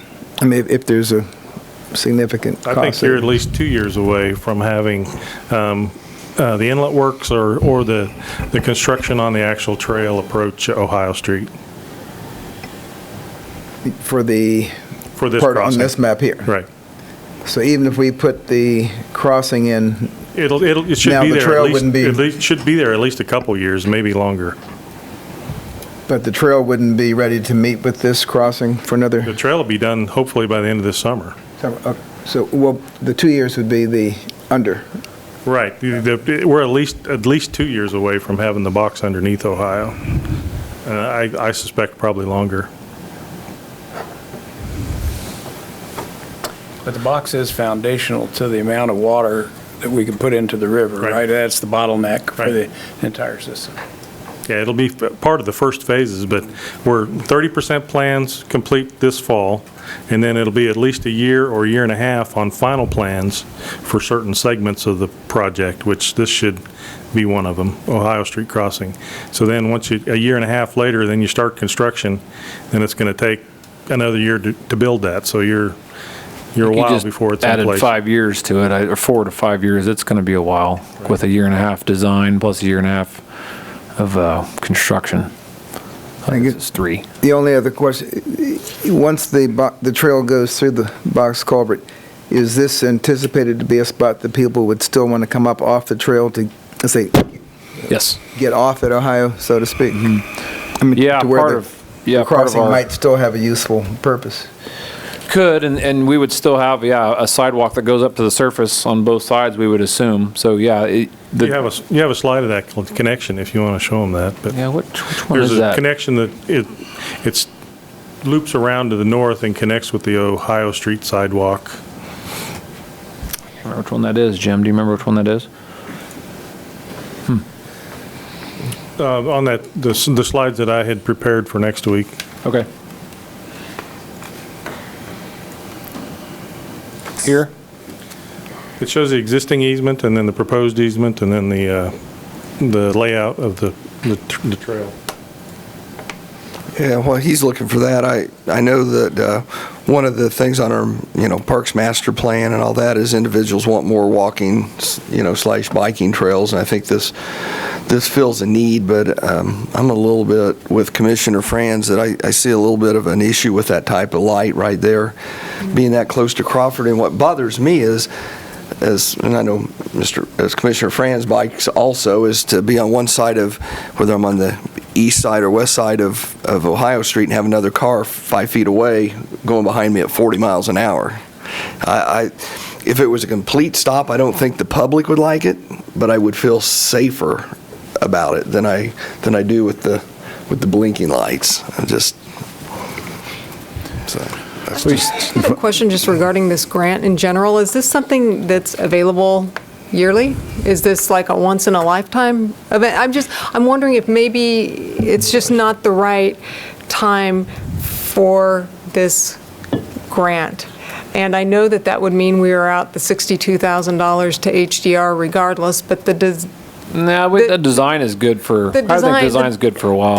Yeah, I mean, we've bought the engineering. Yeah, we would not want to waste this. It's a good design. We've worked with these property owners quite a bit so far to try to get a trail in there that works for everyone. So it is what is it, biannual, is that right? Every 2 years or so, approximately? Well, I guess the other way to ask that question would be, if we were really fortunate and the box culvert was going in this summer. Right. Would you come back in the fall and say, hey, I need a hawk crossing up top? I wouldn't. I mean, we would have a hard time believing somebody would request that. But it seems like it's, if we want to keep the grant, this is a requirement for it. If we don't want to keep the grant, then we can do something different. But it is $167,000. We were out there several times when we met with KDOT and then when we met with our design team. And the urge is standing there on the sidewalk to wait for a gap and try to cross, because there is a street right there. It's a normal intersection. It takes, even in the middle of the day, not during rush hour, we had to have quite a bit of patience to wait for a gap long enough for us to get across the road, especially with a larger group. And we thought it was, could be irresponsible to put a trail that ends right there and entice groups of, people walking, dog walkers, bicyclists, children, put them in that position, because all of us grown adults did not want to walk down clear to Crawford and come back around to get to the trail on the other side. So it was, we think it's a necessary evil to have a crossing, and we didn't necessarily want to wait 3 or 4 years for the box to get put in. So the trails on both sides of the street will be complete this summer? Yeah. There is a trail on the east side now. That in and of itself might be a reasonable reason. I was trying to just see how long we'd have to wait just to go under, but the danger in trying to, if there's a trail visible on the other side and folks are... And it goes to Billburg Park. Yeah, it's a nice trail too.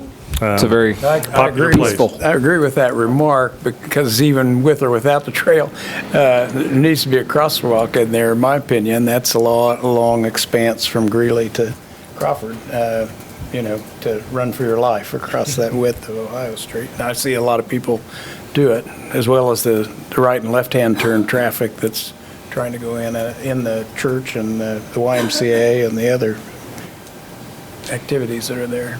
Right, there's crosswalks at Greeley and there's crosswalks at Crawford, and unfortunately there's a bus stop right at this intersection, so there are people that try to cross it on a daily basis now, and they'd have to be patient to get a gap. Let me reiterate my concern. I guess I have a question first. The box culvert that is proposed to ultimately go in at this location as a part of the river project, is that necessary? Is that an essential part of the river project? Yeah, the current situation there is basically a buried culvert that doesn't really pass water very well. So it's necessary to get actually water flowing in the river. The box culvert to pass water is necessary. And then really at the time, it's a great place for a crossing with a box culvert next to it to cross pedestrians as well. So we believe if you're going to do a box culvert to pass water, we have to do one to pass people as well. Okay. Here's the bottom line on my concern. I think that we need to revisit the capital improvements program for the sales tax and take a very close look at those projects and what kind of unfunded future liabilities we've got in the plan now. And I suspect that we're going to have to drop projects from that system or reduce projects below where they're listed now in order to make that system balance. And so I am really reluctant to sit here and say we're going to take another $150,000 and put it into this project, whatever it is, before we do that. And I would say the same thing about any other projects that come to us that rely on sales tax funding. I am nervous enough about the way that plan looks at this point. There are some things in it that just are a matter of great concern to me. And I think we need to fix that before we proceed with continuing to make commitments out of that plan as we go along, because we're just, I forgot who said it, there was the hole theory. We're in a hole, we need to stop digging with regard to those capital improvements, those future capital improvements. We've had some of those conversations as part of our past budget discussions in terms of that challenge, the spreadsheet that we prepared for the city commission's consideration, and we offered up some ways to cut back, but they weren't supported at the time. But that is a conversation worth having. To cut to the chase, the plan has the bonds issued for the river project maturing in 2042, and the sales tax expires in 2036. That's an unfunded liability for 8 years or 6 years. I've forgotten the exact dates. I don't think we can do that. Yeah, I'd have to go look back and look at the dates. I don't remember if it's 6 years or 8 years difference, but I don't think we can do that. So we either got to cut back on the maturity date, which means increasing the payments or reducing the project. Mm-hmm. There's no other alternative. Or setting money aside now to sink into the project, which we could do. Or adjust other expenditures. But there's, as long as we keep committing money out of that fund, we're taking ourselves further down the road, and it's going to become more and more difficult to fix. Is this money that can be reimbursed back to the sales tax fund or projects that it's funding in future years by bond proceeds for the river project? Whatever we issue in the way of bond proceeds, those payments have to be paid out of the sales tax capital improvement fund. So just shifting it down the road, yeah. Right. What it amounts to in 2036, we're putting the individuals in charge then. It's not going to be me by any means, but we're putting them in the position of saying we've got to increase taxes, or we have to have a renewal of that sales tax in order to continue those payments, or we have to default on the bonds. Yeah, and I think our conversation so far has been we've got to look at the scope of the river project. That's one solution. But I think we need to get that done so that we can go forward with some confidence that we've got some financial stability long-term. Are you on a tight schedule with respect to the grant? Is this something we need more information to discuss in a week or two? Luckily, we found out that the environmental concerns, the bat trees that we thought we needed to remove this winter were exempt from that requirement. But with KDOT, you have to have property clear 3 months ahead of your anticipated let date. Right now, property clear for a June letting is 2 weeks from now. So if we wait another month, that puts us into a July letting. And the absolute latest we could let this and still get the money is September. We have to send out letters to the property owners and concur in negotiations, make offers, get property clear. That the process all takes time. Bring it back to you folks for approval. So just the property acquisition part is going to take us a while. So we don't necessarily want to buy property unless we know we have a project approved. So this is the first project as far as the river renewal, and I know that it's very expensive, more expensive than we anticipated. But at the same time, the river project, the river renewal projects, and Martha can speak to it a lot better than I can. We've been very successful so far in partnering with the Corps of Engineers and having the Corps of Engineers actually pay for some of the expenses, environmental expenses, and renewing the water and habitat. That the original sales tax money is going to be stretched immensely just by the Corps of Engineer money that we're going to be eligible for while we do the river renewal. So this is kind of the first step. I know people have waited with anticipation the last several years as far as the river renewal project. We'd like to get something on the ground. This has a logical terminus at the west end. We had to do the same thing. We're actually building a sidewalk across the soccer fields to connect it to the YMCA, which connects to Kenwood Park. But the actual master plan loops clear around behind the YMCA, and there is a pedestrian bridge that gets put in across the old river channel once water's reestablished. So this is just the tip of the iceberg as far as the plans and the hopes and the projects that we're anticipating for the river renewal.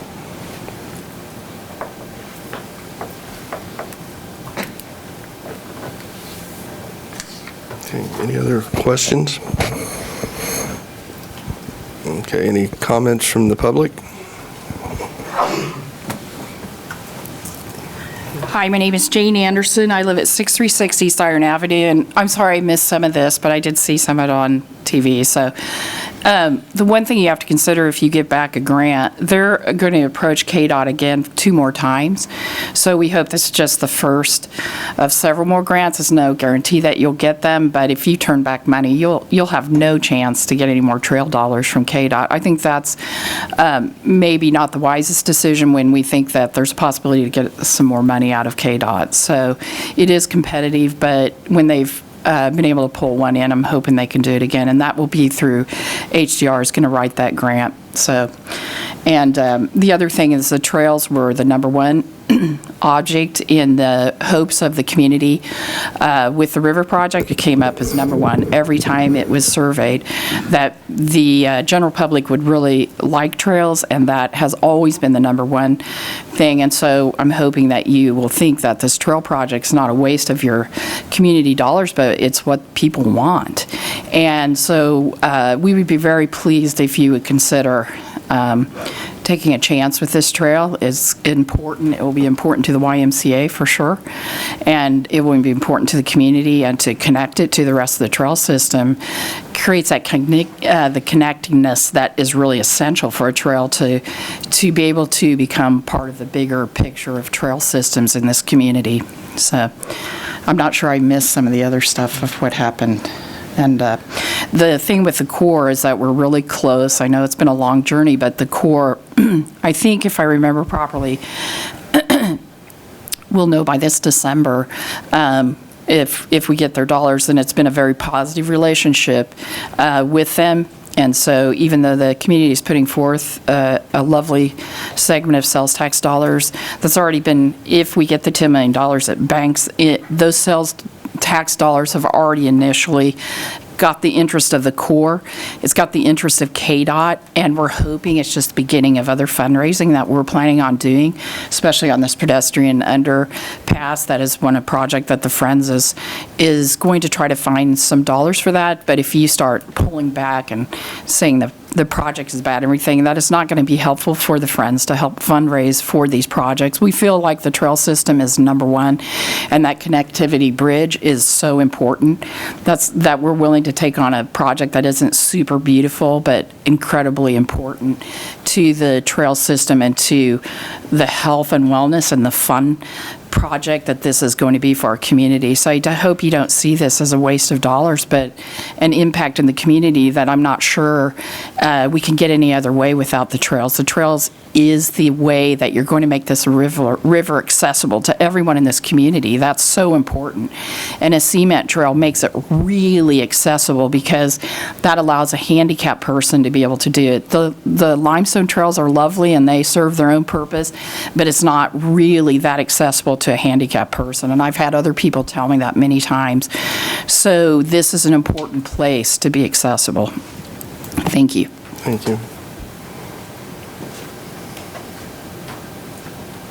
My name is Ken Ritz in Salina. I have a question. What type of signal is at the hospital that goes across to the parking ramp? It has flashing red. I was never aware that flashing red meant you could go ahead if you weren't putting somebody in the hospital when you did that. Is that the case? You know, I cross it 20 times every day, and I was going to tell you it's solid red, but I think the red is solid, but there's a white rim around it just to get your attention. It's white that flashes to get your attention, but it is a solid red and is to be treated as a traffic signal. Solid red, yes. Treated as a stop, yeah. Norman Mantle, Salina. You're going to vote on the tax increase here pretty quick, folks. You're going to build a new jail. More taxes. You might, as Mr. France said, maybe you better postpone this for a little while. You're going to raise your taxes quite a bit on that new jail.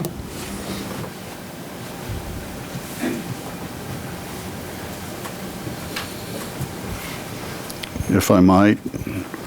I'm not opposed to the trail. I agree with Ms. Anderson that that is core to the river, developing that river corridor.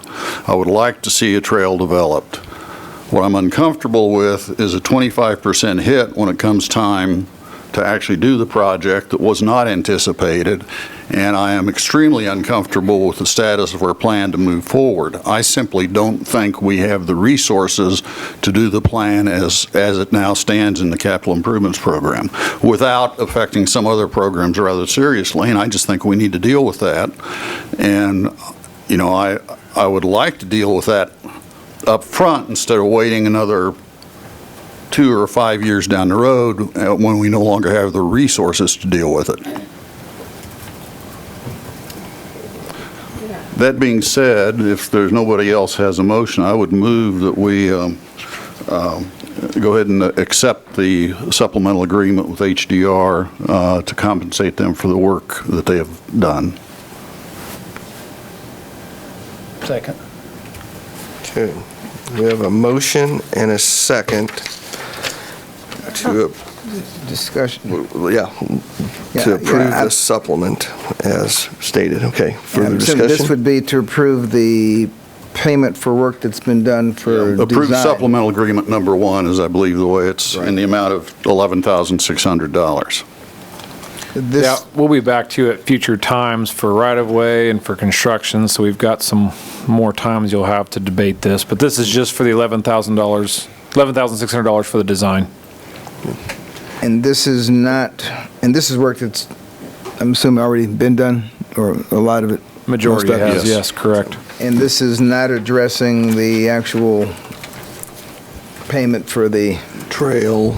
No. For the intersection and... I'm sorry if I diverted everybody, but it just, but it makes the sense. issue Yeah. just, Yeah. you know, I don't want to keep on going down this road a step at a time without calling a pause to at least think about this. No, well, it's a good point, because I was going to ask if, you know, if and I probably got distracted, if we were going to do lock, stock, and barrel the whole thing today, then we probably did need to stop for a week or two to see where the money's coming from. I think we can proceed as planned, but we do need to revisit this project, you know, and try to fit it into the plan in a little better way, I think. Okay. And while I do want to make sure that we've compensated them for work that's been performed, I still keep coming back to the fact that when you look at the original plans, it was $20,000, and now we're over 60, and that's 3 times the engineering costs that we were anticipating. I mean, $40,000 isn't chump change, especially to an organization who I'm assuming is going to be doing millions of dollars of engineering work on the rest of the river project. And I'm not saying that they don't earn it, but I still find it very concerning that it's like, I feel like sometimes we get in a mindset where we just keep submitting the bills and we keep paying them, and at what point do we say, hey guys, we gotta pump the brakes on this? You know, your limit was 20. Should we have called a timeout when we got to, 40? But here we are. And I agree somewhat. It seems like anytime we have something like this, the engineering's always considerably more than what it is. And when do we get notified that engineering's starting to exceed what their estimate was, or what our budget was for that, I guess would be a question. We approved the engineering agreement August of last year, 2019, for $49,000. So I guess I don't know where the 20 comes from. So I guess we'll have to look into that. But we approved it at this commission on. Okay. After that, though, we came back to you again. Okay. For the whole project for. And I'd have to go back to my notes, because I guess they give us a reason as to why the engineering was. Well, yeah, we talked about that when we came back to you for the KDOT agreement. There it was, August 5th, 2019, the bottom of the 3rd paragraph. KDOT gave us a city-state agreement outlining the responsibilities of the parties, which was approved by the City Commission, as well as the consulting and design agreement with HDR of Kansas City, and they went through all the different steps that we have to go through, and they laid out why it's going to cost $49,000 to design it, based quite a bit more than we thought originally, but that was the time where we approved that at this commission 7 months ago. Dan, what was the date on that? August 5th, 2019. Thank you.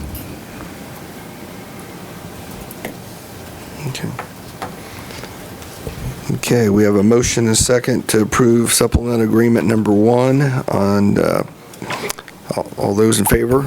Aye. Opposed? Okay, passes 5-0. Okay, 7.5. Item 7.5, resolution number 20-7800, authorizing the acceptance of the 2019 People's Choice Sculpture for placement on public property. Thank you, Mayor and Commissioners. I'm Brad Anderson, Director of Arts and Humanities.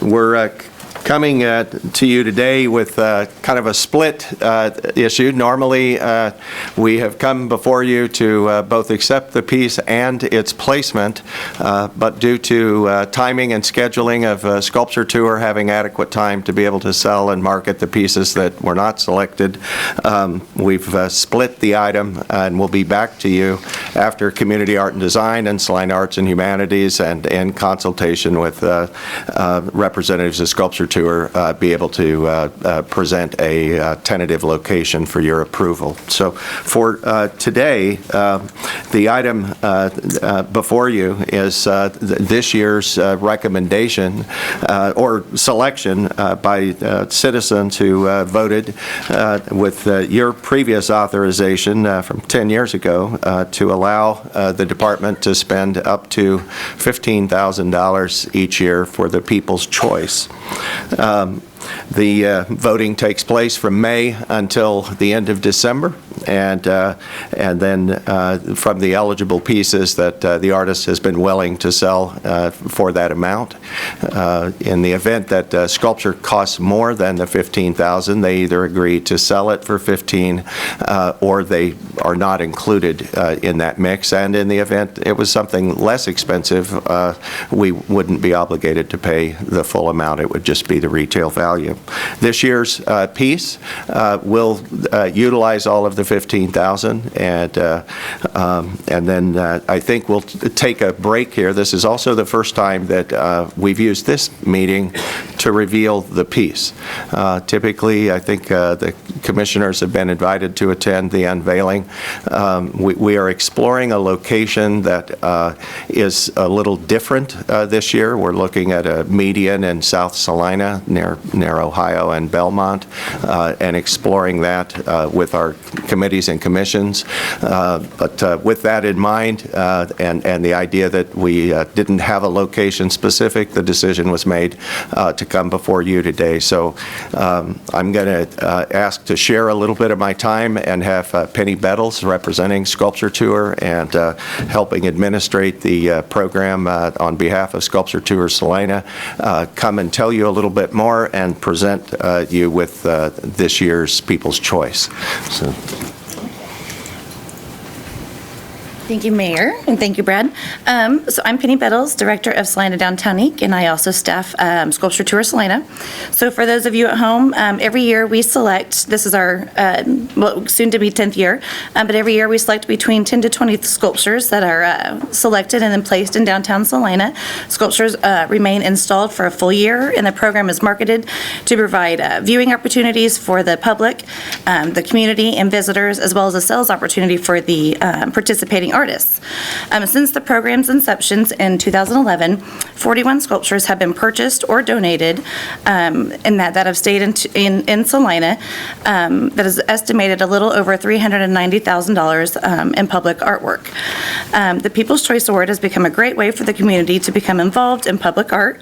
People of all ages have a chance to vote for their favorite piece throughout the year and decide which sculpture is purchased by the city of Salina.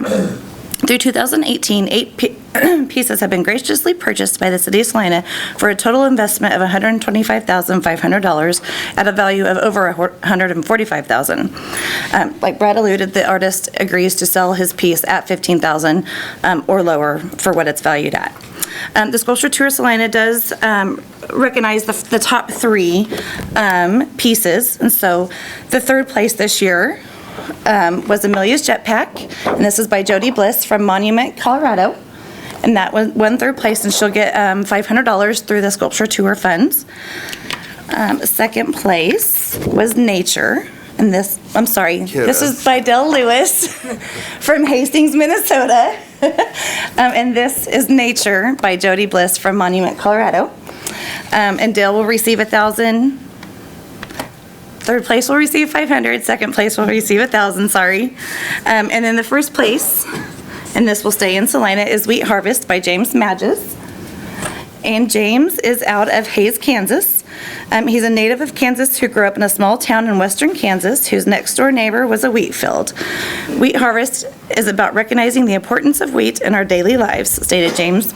This piece showcases the beauty of a plant that endures all the elements and still produces an outstanding golden field. Although the field is comprised of individual plants, once they are combined, they create a breathtaking appearance to behold. They sway in the wind, creating a wave of liquid gold, much like the blue waves of an ocean. It's hard for a man to replicate a color that resembles the gold of a wheat field, as God is in the creator of that color. So this will be on, it's still on display in front of Assurance Partners, and it will be through the end of April.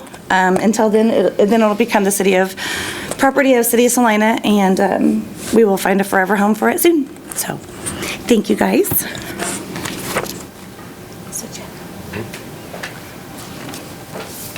Thank you, Penny, and I would like to reiterate the generosity of the City Commission and more importantly, the volunteers who make up Sculpture Tour are really, it's a little odd saying this to the mayor who's also been instrumental in that program, but I say this regularly in the community.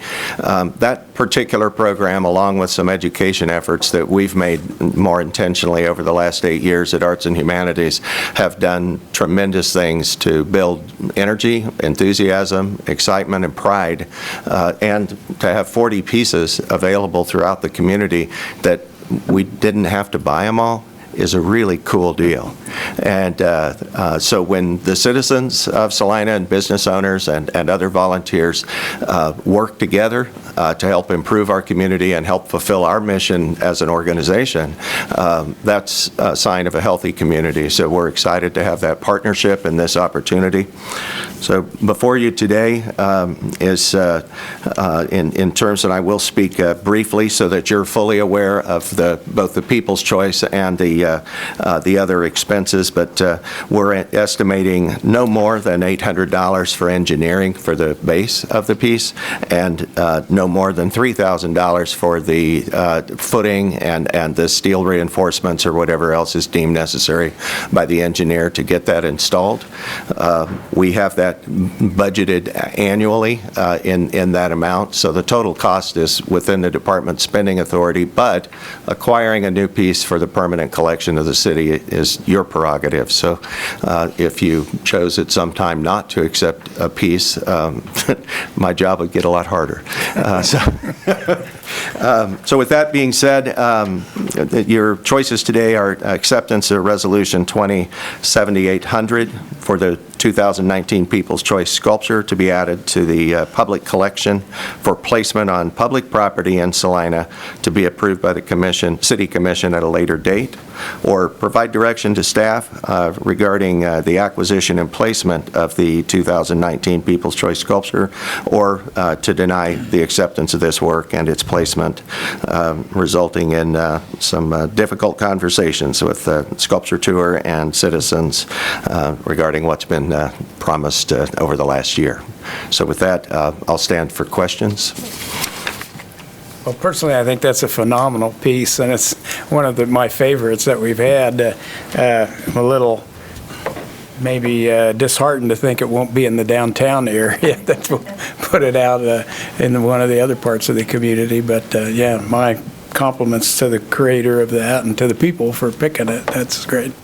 It's a lovely piece. It's well crafted. The artist being from Kansas, Hayes graduate, and active with some other collections. I think it will be a nice piece. That is a conversation that we have every year in terms of viable locations, and we we try to spread some of those around, but also in recognition of the private citizens who've helped fund and make this possible, besides the city's purchasing contribution, the annual funds that are raised to secure the artists, to jury the show, to give the awards, all of those things that go with it. We do try to share back with the community in different locations, and it may in fact end up down there. We've got two advisory boards and others who are going to be weighing the multiple choices that we're exploring right now. So we're open to any additional ideas before coming back to you in another month or two for approval of the recommended placement. So. Well, and I would just like to recognize Salina Downtown Director Penny Bettles and her assistant Melanie Sanders, who I know was here earlier but probably had to leave due to the hour. But I just want to thank you for the work you've done on Sculpture Tour for the last 10 years, because you provide all of the support work. And I also wanted to recognize our mayor, Mike Hoppick, as being a founder of Sculpture Tour, and thank you for all your hard work on that, and thank you for having the vision. And I think Trey Mowry may have left by now, but I know he's also an active member of your board as well. So I just wanted to recognize you all and thank you. Okay, any other question or comments? Any comments from the public?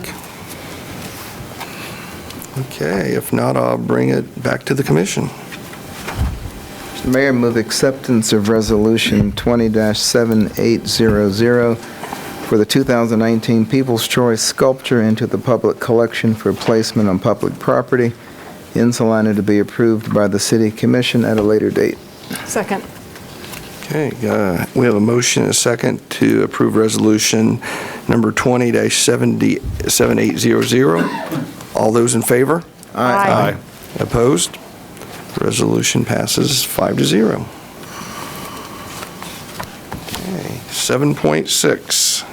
Item 7.6, Kansas Attorney General response to the City of Salina self-report of Kansas Open Meetings Act violation. Thank you, Mayor and Commissioners. I'm Mike Scragg, your city manager, and as the city clerk reported, we have a response from the Kansas Attorney General regarding our self-report of a Kansas Open Meeting Act violation. We received it Thursday of last week, so we scrambled around to get you a staff report and put it in the packet to report out to you today. So the items that were attached in the staff report may be a little bit redundant, but they're each set of full documentation that was provided along the way and inventoried in the staff report. I thought I might give you just kind of a chronological timeline of events and then share with you what I think are the conclusions of the Attorney General's correspondence. So on September 16th of last year, the City Commission and the Saline County Commission met in joint session to discuss the Expo Center at the Health Department. And both bodies handled press releases and meeting notice, and the county prepared the agenda. We issued a press release, but we did not send individual notice to persons that were on our notice list for city commission meetings. And that was an oversight on the part of staff, and that was a violation of the Kansas Open Meetings Act. So September 23rd, the city commission voted unanimously to instruct staff to self-report. We returned to you on September 30th with the Resolution 19-1776, which you approved, which instructed the self-reporting of the violation. And then I provided detailed instructions to executive staff, which you have a copy of that in your packet as well, essentially going through all the different provisions of the Kansas Open Meetings Act and reviewing our process and process improvements that we wanted to implement. October 4th, we completed the self-report and submitted it via email to Lisa Mendoza, the Assistant Attorney General for the state of Kansas. December 17th, there was a training session session that was held, and it was actually put on by the Attorney General's office at our invitation, the Tony's Pizza Event Center, to cover the Kansas Open Meetings Act and Kansas Open Records Act. That was really more intended to address some of our board and commission training. Staff had covered that, and not nearly as much detail as the Attorney General's office covers it. So we specifically invited boards and commission members, as well as other organizations in the community and beyond Saline County, and then we recorded it with the intention of making that available to our board and commission members. So then on January 3rd, there was additional information provided by the city attorney in response to a conversation he had with Ms. Mendoza, and he forwarded that information to her. So then January 30th, which was last Thursday, we ultimately received the correspondence that's attached in your packet. There were 2 complaints that were addressed in 2 separate correspondences from the Attorney General's office, one related to our self-report, the other related to a complaint filed by Joan Ratzliff, and I'll get into that detail in a little bit. But rather than try to paraphrase for you what the Attorney General's office concluded, I apologize in advance, but I think it's important just to read to you a sizable portion of the correspondence as it related to our self-report. And so in the correspondence, it discussed the report and the information provided, and then went on to say that based on the foregoing, it is clear that the Commission failed to send the required meeting notice to those requesting notice for the September 16th, 2019 joint meeting of the City and County Commissions. This error was not discovered until after the meeting, when 2 citizens advised the Commission that it failed to provide notice for the joint meeting. The Commission's failure to provide notice resulted in 1 or more individuals being unable to attend or observe the joint meeting. The KOMA is the cornerstone of public access to state and local governments in Kansas. It is designed to ensure the public has the ability to attend meetings for the conduct of governmental affairs and the transaction of governmental business. When this ability is impacted, even though inadvertent or careless mistakes, the public's right to know about the government's business is effectively denied. Because of this, we believe that the Commission's failure to provide notice of the September 16th, 2019 joint meeting violated the Kansas Open Meetings Act. The Commission suggested that this office evaluate whether any violation was technical in nature. A technical violation is a term of art adopted by courts in discussing Kansas Open Meeting Act violations. Our courts will look to the spirit of the law and will overlook mere technical violations where the public body has made a good faith effort to comply and is in substantial compliance with the KOMA, and where no one is prejudiced or the public right to know is not effectively denied. Based on the facts set out in the Commission's self-report, the failure to send meeting notices on this occasion was not a good faith effort to comply with the KOMA. Moreover, it is clear that at least 2 individuals reported to the Commission that they did not receive the required meeting notice. These individuals, and possibly more, were prejudiced when they were denied the opportunity to attend and observe the September 16th, 2019 joint meeting. One individual's inability to attend a public meeting due to the failure to provide notice effectively denies that individual's right to know about what a public body is doing. Thus, a failure to provide meeting notice that results in a denial of access to a meeting is more than a technical violation of the KOMA. In mitigation, the Commission acknowledged and self-reported its failure to comply with the KOMA. It also undertook a series of remedial actions, including training and the distribution of written guidance to all city staff and department heads regarding the KOMA's requirements, as well as the addition of an agenda item requiring affirmative confirmation that notice has been provided and clear instruction that meetings cannot proceed in the absence of such a confirmation. The failure to provide notice on this occasion does not appear to be the result of any concerted effort by staff or commissioners to avoid or evade the requirements of the KOMA, but rather as a result of human error. Although the remedial actions show good faith efforts to comply with both the spirit and intention of the KOMA, ultimately they cannot erase the Commission's failure to provide notice for the September 16th, 2019 joint meeting. The KOMA provides a broad range of remedies to help ensure that a public body does not ignore its provisions. Ultimately, our goal is to ensure compliance with the law. Because the Commission has readily admitted its failure to provide notice and has taken remedial measures designed to ensure this situation will not reoccur in the future, we decline to pursue any further enforcement action to resolve this KOMA violation. This decision is based in large measure on the Commission's self-report and prompt remedial action, as well as the remedy sought by the individual who also reported the Commission's violation to this office. However, this violation will be reported in our annual report. We take this opportunity to remind the Commission that it is ultimately responsible for ensuring compliance with the KOMA. The events detailed here are a red flag that the Commission must heed to ensure that the failure to provide notice does not reoccur. Each Commissioner carries a shared burden to remain vigilant to ensure the City's compliance with the KOMA. We appreciated the Commission's self-report. It is important that the public, as well as public bodies, help this office ensure compliance with the KOMA and the public policy set out in the Act. The meetings for the conduct of governmental affairs and the transaction of governmental business be open to the public. So I would acknowledge that a lot of this is written to you as commissioners, and it's staff's role to support you professionally so that you don't find yourself in this situation. You have my sincere apology that it came to this, and as I think you can see by the email and the direction provided to staff, I've made what I believe is my best effort to provide further direction and try to identify a path forward that, at a minimum, focuses a question on whether notice was properly provided and prevents convening a meeting. The ultimate goal is that we administer the meeting list and notice process correctly.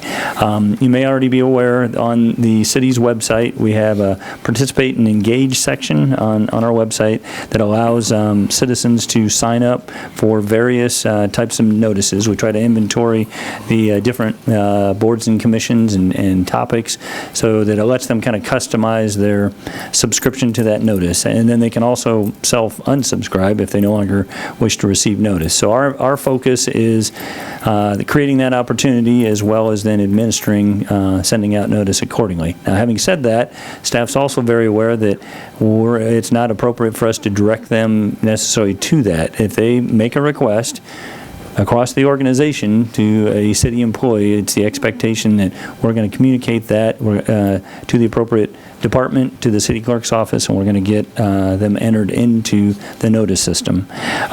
There's also a second complaint filed and addressed separately in separate correspondence from the Attorney General's office. It was filed by Ms. Ratzliff, and it contained complaints about the September 16th meeting, which was the joint meeting of the City and County Commissions.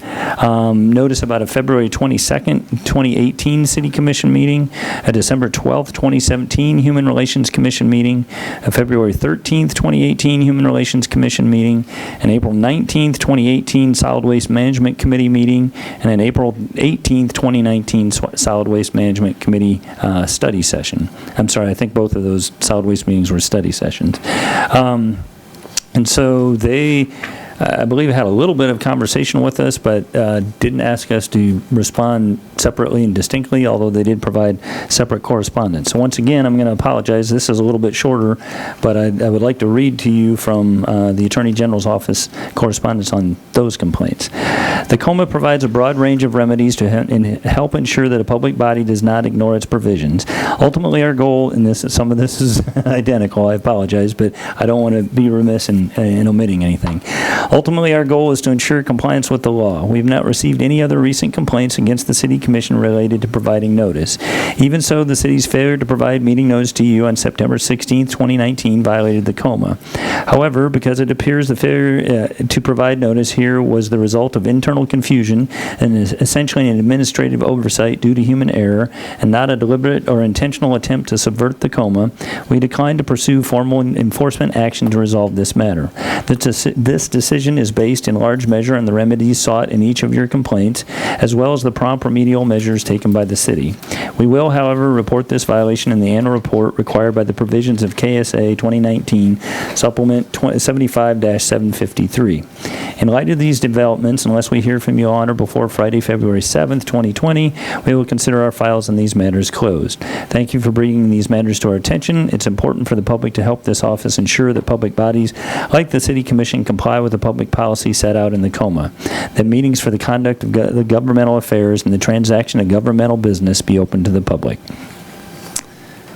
So I haven't read you all of the correspondence, but I think those are kind of the substance of both of those. I don't know what else to tell you other than staff has been discussing it, continues to discuss it, has every intention of being mindful. And one of the things we recently discussed is refining the wording of the agenda where it asks that for confirmation that notice has been provided just to make it abundantly clear that the type of notice that's required to be provided, so there's no opportunity for any confusion on an individual staff member's part that a press release suffices, because that's certainly not the case.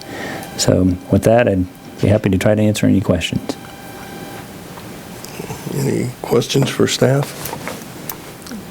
I had one quick question. So individuals have asked to be notified. Do they ask to be notified of just specific meetings, whether they want to be solid waste or commission, not a blanket of all? I think our obligation is to be responsive. So the website breaks it out, and if they want multiple notices, they can do that.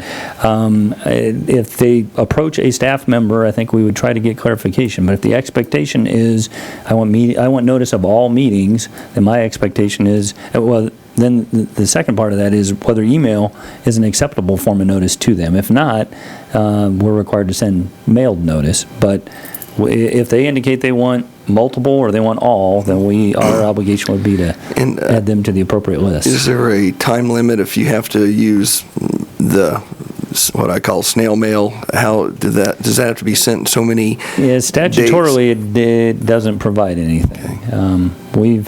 We struggle with that a little bit because our mail now goes to Wichita and returns to Salina. I'm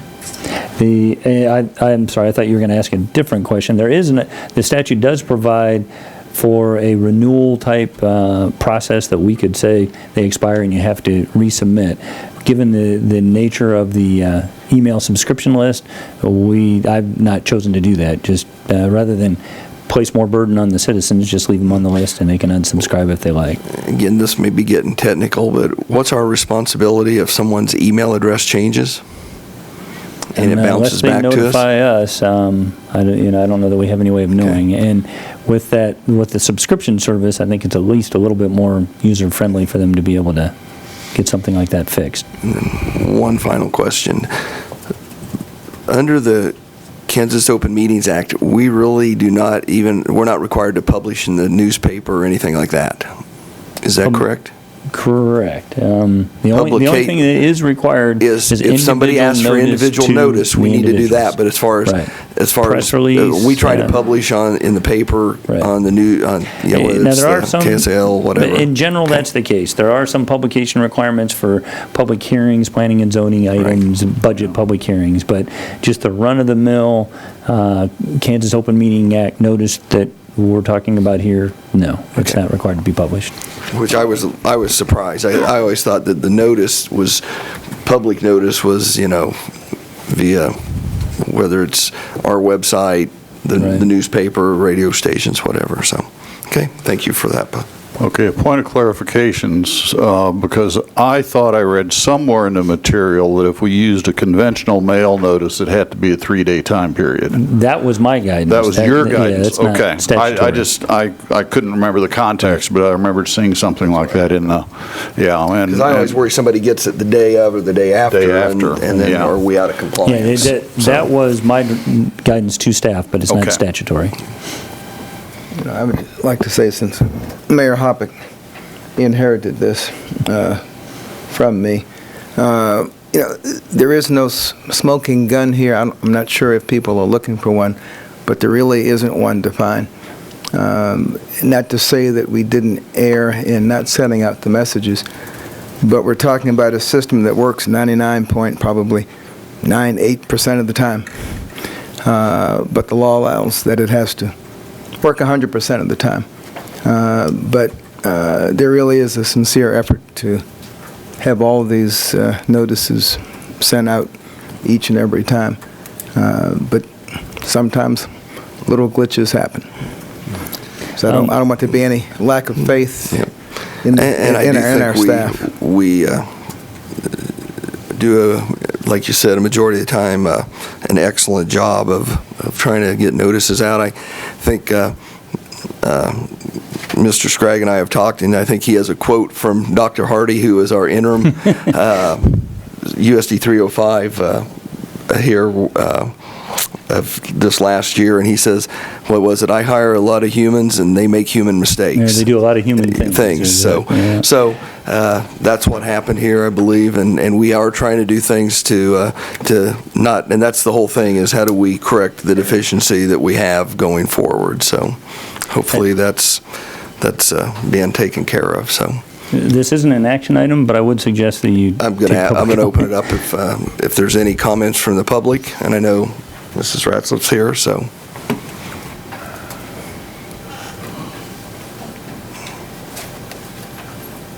Yes, well, again, I'm still Joan Ratzlaff. I still live in Salina. Yeah, I do want to say it's definitely a human issue, and I think that is part of the root of the problem, because that's who we are. And I'm trained as a scientist, and maybe it's my character. I tend to be critical. I don't mean that to be some kind of, I don't want that interpreted as I don't appreciate everybody's, service, whether they're employees or commissioners. So that said, also the way I got on the email list is very slick and easy. Just pick the ones you want. It's easy to get off. If you don't want them to come, you get the packets. If whatever's provided to the city clerk to send out, and that's part of the problem. It has to be provided to the city clerk. So the reason that I filed all those complaints was I had mentioned on the 16th that notice did not go to me. Well, it didn't only not go to me. There were over 200 other people that didn't get it. And every time that happens, we're talking about thousands of people who did not get notices for various meetings, and we don't know what meetings those were. There was a blanket, see, I have something to read, and here I'm ad-libbing. There was a persistent and across the city in several places that I came in contact with where it was a misunderstanding of KOMA. Why was that? That's what I have a hard time accepting. That people who had contact with the public and had responsibilities to carry out KOMA did not know the law. I'm a life scientist. I have a biology degree and environmental degree. I don't have training in municipal law. But I can read it. It's not that long, and and maybe I have some experience reading regulations, so it's kind of easy for me to read when they're in a, kind of an outline format. So I appreciate the steps that have been taken to correct the situation. I want to circle back. The reason that I filed the complaints was because I had said things like this in the past, when I commented on the 16th. During the strategic planning session, February of 2018, I mentioned that you all were there. Mr. Scragg was there with then City Manager Gage. And he told me at that time that he would correct it. But it didn't get corrected. The same thing happened multiple times after that. So it might have gotten attention in his office, but it didn't get attention citywide. So I felt that, after seeing the reception that John Blanchard got when he said that he had filed a complaint, I thought, well, that's what I need to do to get your attention. Because I had been trying, I had talked to various staff for 3 or 4 years and did not get this thing corrected. The idea that because it's only a study session, it's not subject to KOMA, in spite of my trying to educate as a member of the public, the staff, that, well, study sessions are open meetings. Or I was told, well, we're not required to send out a notice because it doesn't have an agenda. And that's nowhere in the law. Maybe it was some time back, I don't know, it was before my time. So my issue is with the general notion that and this isn't the only place it happens, and maybe it's just me, that people aren't listened to like they should. If you have a disagreement, I think it's good to explore where that disagreement is. Maybe one person is mistaken and the other is not, or maybe both, whatever. But to just say, well, she doesn't know what she's talking about, this is the way we're told to do it, and not give it another thought is not, it may be a human way to address it, but it's not effective, and that's why this is on the agenda today. So, again, I want to say I appreciate the start that we've had in the training, the written material that's gone to staff. I understand that explains KOMA better. I hope that there is more follow-up so that we can be assured that all of our staff, new staff, whatever, we get refreshers, that they understand. So that, say, and for Cora also. So I would like to ask my city commission to look at and maybe develop a plan to assure that we remain in compliance or improve our compliance with KOMA and Cora, and monitor that and see how we're doing to make sure that everybody who interacts with the public and is responsible for compliance understands what they need to be doing and are doing that. So, thank you for your words. Thank you very much. Okay, thank you. And if I could just say one thing, Mayor. I would like to thank the Assistant Attorney General, Lisa Mendoza. She's provided us with some very thoughtful analysis across a couple of issues over the last 2 years. And she also specifically noted the importance of the citizens' involvement in helping us remain compliant with Cora and KOMA. And I just wanted to thank Joan Ratzlaff for bringing it to our attention, not only this time, but you have brought it to our attention over several times in the last 2 years, and frankly, the buck stops here. And when the violations occur, it's not the staff that's violating, it's the governing body. And I think that we need to recognize our role in that process. I also do want to thank former Commissioner John Blanchard for suggesting that we self-report. I believe it was either at that meeting or at the following meeting where he made that suggestion, because I think that it resulted in Ms. Mendoza really giving us the benefit of the doubt in this situation. But in closing, I do just want to acknowledge it is our responsibility as the governing body to make sure that these state statutes are honored and followed in the spirit that they were written. And I love your idea of somehow getting together people who are responsible for putting together packets and setting agendas for specific boards and commissions to make sure that they understand the importance of their responsibility in getting the information to the city clerk so that it can be disseminated to the citizens that want to know about it. So thank you very much. Again, I appreciate it. Okay. Yes, Norm? Yep. Norman Mantle, Salina, Kansas. As an elected official, you are held to a higher standard.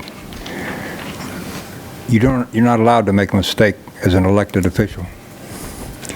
There are professions you cannot make a mistake, and I don't mean as a life-threatening issue either. It can be non-elected official. I've been there. I made a mistake. Didn't affect anybody's life, but it cost me a lot of money. It cost me a lot of money. So hopefully this will stop. But this isn't just exclusive to the city of Salina. There was a short piece in the paper here a while back. This is happening in other cities in this state. So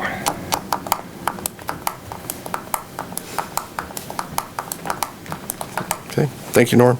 Yeah. I wish I could say I was perfect, but I'm going to tell you right now that probably isn't going to happen. Amen.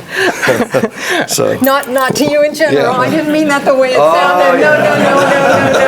No. I did not. I meant, yeah, me too. Okay. With that, there's no action to be taken on that.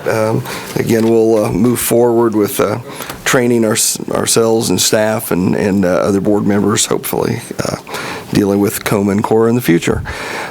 Development business, I see none. Do we have any other business before any of that? You know, we've mentioned several times about having the official training for the citizens boards. Is that being, we've talked about variations such as, watch a video, Right. check off that you the saw KOMA it. Core, oh, I'm sorry, go ahead. But just how to run a meeting, the KOMA, KORA, ethics training, that if you're going to be on the citizens board, go through the training, sign off that you went to the training, and then you can take your seat. Right. With the KOMA Core training that we invited the Attorney General's office was intended to be the first step. I should back up. At one point, the City Commission instructed that no one could serve on a board or commission until they'd completed the training, and that it wasn't able to be implemented, and even when we would host trainings, we'd get minimal attendance. So one of the intentions with the KOMA Core training was to conduct that and record it and give people the opportunity to basically give us an affidavit that they've watched it on their own. Staff looked pretty hard at, could we do, if any of you are familiar with Scouts, they have a format where you actually watch the video and then you have to pass the quiz at the end, or you have to watch the video again until you get it right. We looked into that, but from a software expenditure standpoint, we chose not to go that route, so the KOMA Core approach was kind of the alternative. Admittedly, that is a pretty long session, so I think we're going to need to, and it gets into police records and a number of things, so I think we're going to need to edit that down. We've gone back and looked at the agenda and the handouts from prior board training, and in all honesty, it's not to the level that you've described, and we're working on trying to get it there. So we have a target date in the next 30 days or so, but we've got a lot of work to build that product. I was going to ask if we could do it by March 15th, but you already got me beat, so that's good. Yeah, we have a key person that date is factored in, so. With respect to other business, we did have need for a third executive session, which I think you have that up there. And in terms of attendees, that new one probably is most appropriate to go second. We have need for a phone call for the first one, and then might need to amend the agenda to take that topic second. And then what remains as the third would just be us, and no outside parties would be involved. Could I just mention two items very quickly under other business? I just wanted to recognize the Salina Police Department. They provided not only an honor guard, but additional staffing for a funeral that I went to yesterday for Lieutenant Tom Highsmith. And their role in that service I thought was really moving, and I'd never heard a last call dispatch before. And it was just amazing. And so I just wanted to recognize those officers who came in on a Super Bowl Sunday and stood honor guard. It was wonderful. So thank you all for providing that service to the family. I know it meant a lot. And then the final thing is just to return to something Commissioner France said. Would that, since we now have an additional member a new member on the governing body, do we need to go back and take a look at that CIP and at least have some sort of a discussion about, now that we're getting more regular financial updates, and I feel like, I'm speaking for myself, but I feel like I have a much better idea about where we're at in terms of revenues and expenses. Is that something where we could take, I don't know, 30, 45 minutes before a study session at some point and quickly review those? Actually, I reviewed a draft for your consideration today. It's not quite ready, but it's intended to be more of an action item, budget related, but we can certainly build that into some broader conversation.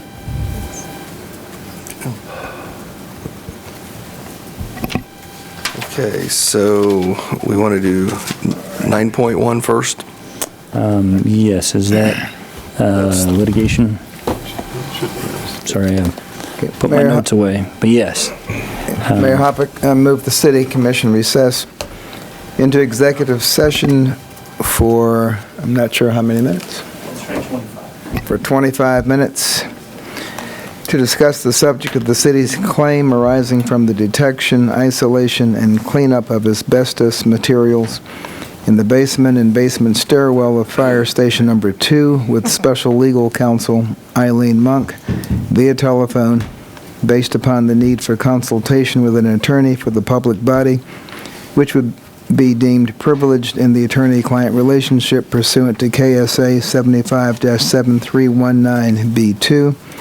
The open meeting will resume in this room. Can we take a 5-minute break before we do that? Resume here at 7:10, which would include a 5-minute break before starting the executive session. We have a motion second. Will there be any action taken? We do not expect any public action, We no. don't expect any public action after that, okay? Have a motion second. All those in favor? Aye. Aye. Opposed? Okay, we'll be back here at 7:10.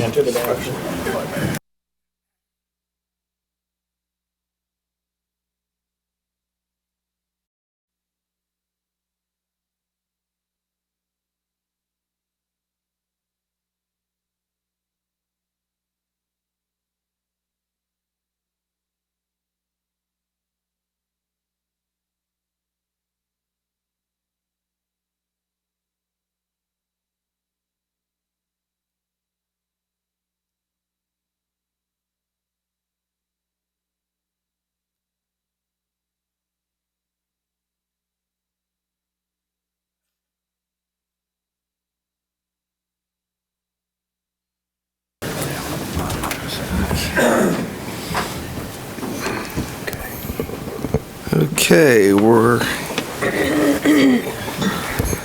we are back in session, and there's no action to be taken at this time by the commission.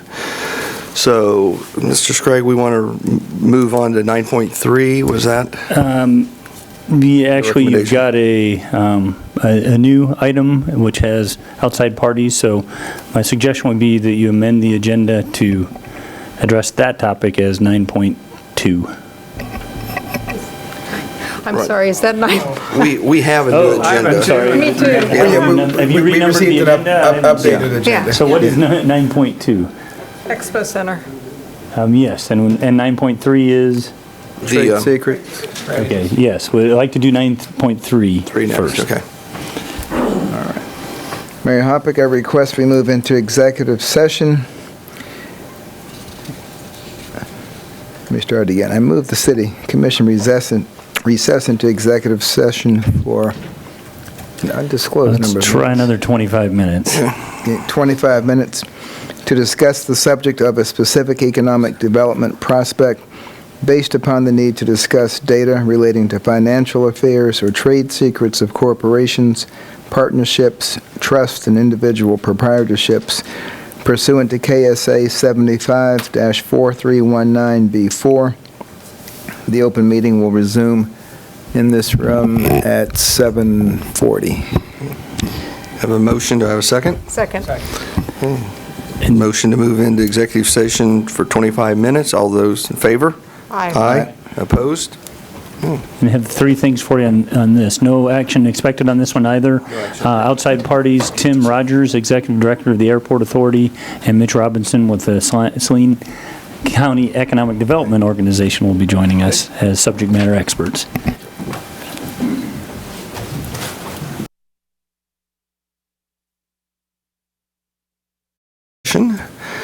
And how long are we going to need on that? Let's try 35 minutes. 35? Okay. Mayor Hoppick, I move the city commission recess into executive session for 35 minutes to discuss the subject of negotiations with Saline County relating to the Expo Center lease agreement with legal counsel based upon the need for consultation with an attorney for the public body, which would be deemed privileged in the attorney-client relationship pursuant to KSA 45-7319B2, and for the reason that the public discussion of the matter would adversely affect the interest of the city. The open meeting will resume in this room at 8:17. Call it 8:20. 8:20 would be a good idea, yeah. 8:20. Feel free to round down to 8:15. 8:15? 8:15? 8:15. Got a motion and a second. All those in favor? Aye. Aye. Opposed? Okay, we'll adjourn. No public action expected on this either. Said there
All right. Okay, we're back in session. Do I have a new motion? You do. Mayor Hoppeck, I move that the City Commission recess again into executive session for 10 minutes to discuss the subject of negotiations with Saline County relating to the Expo Center lease agreement with legal counsel based upon the need for consultation with an attorney for the public body, which would be deemed privileged in the attorney-client relationship pursuant to KSA 45-7319B2, and for the reason that the public discussion of the matter would adversely affect the interest of the city. The open meeting will resume, to say 8:30? Yeah, 8:30. 8:30. And do we anticipate action? I don't believe we were going to, were we? No, I don't believe so. No action. Okay, we got a motion. Do I have a second? Yep, second. A motion is second. All those in favor? Aye. Aye. Opposed? Aye. In favor. In favor. A. Yeah.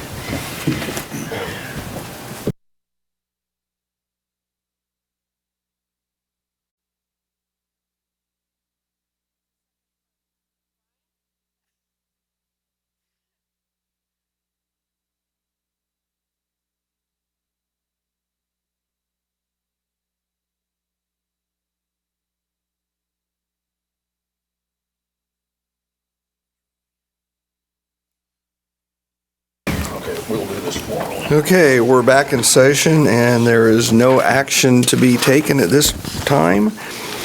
With that, I move we adjourn. Second. got a motion and a second. All in favor? Aye. Opposed?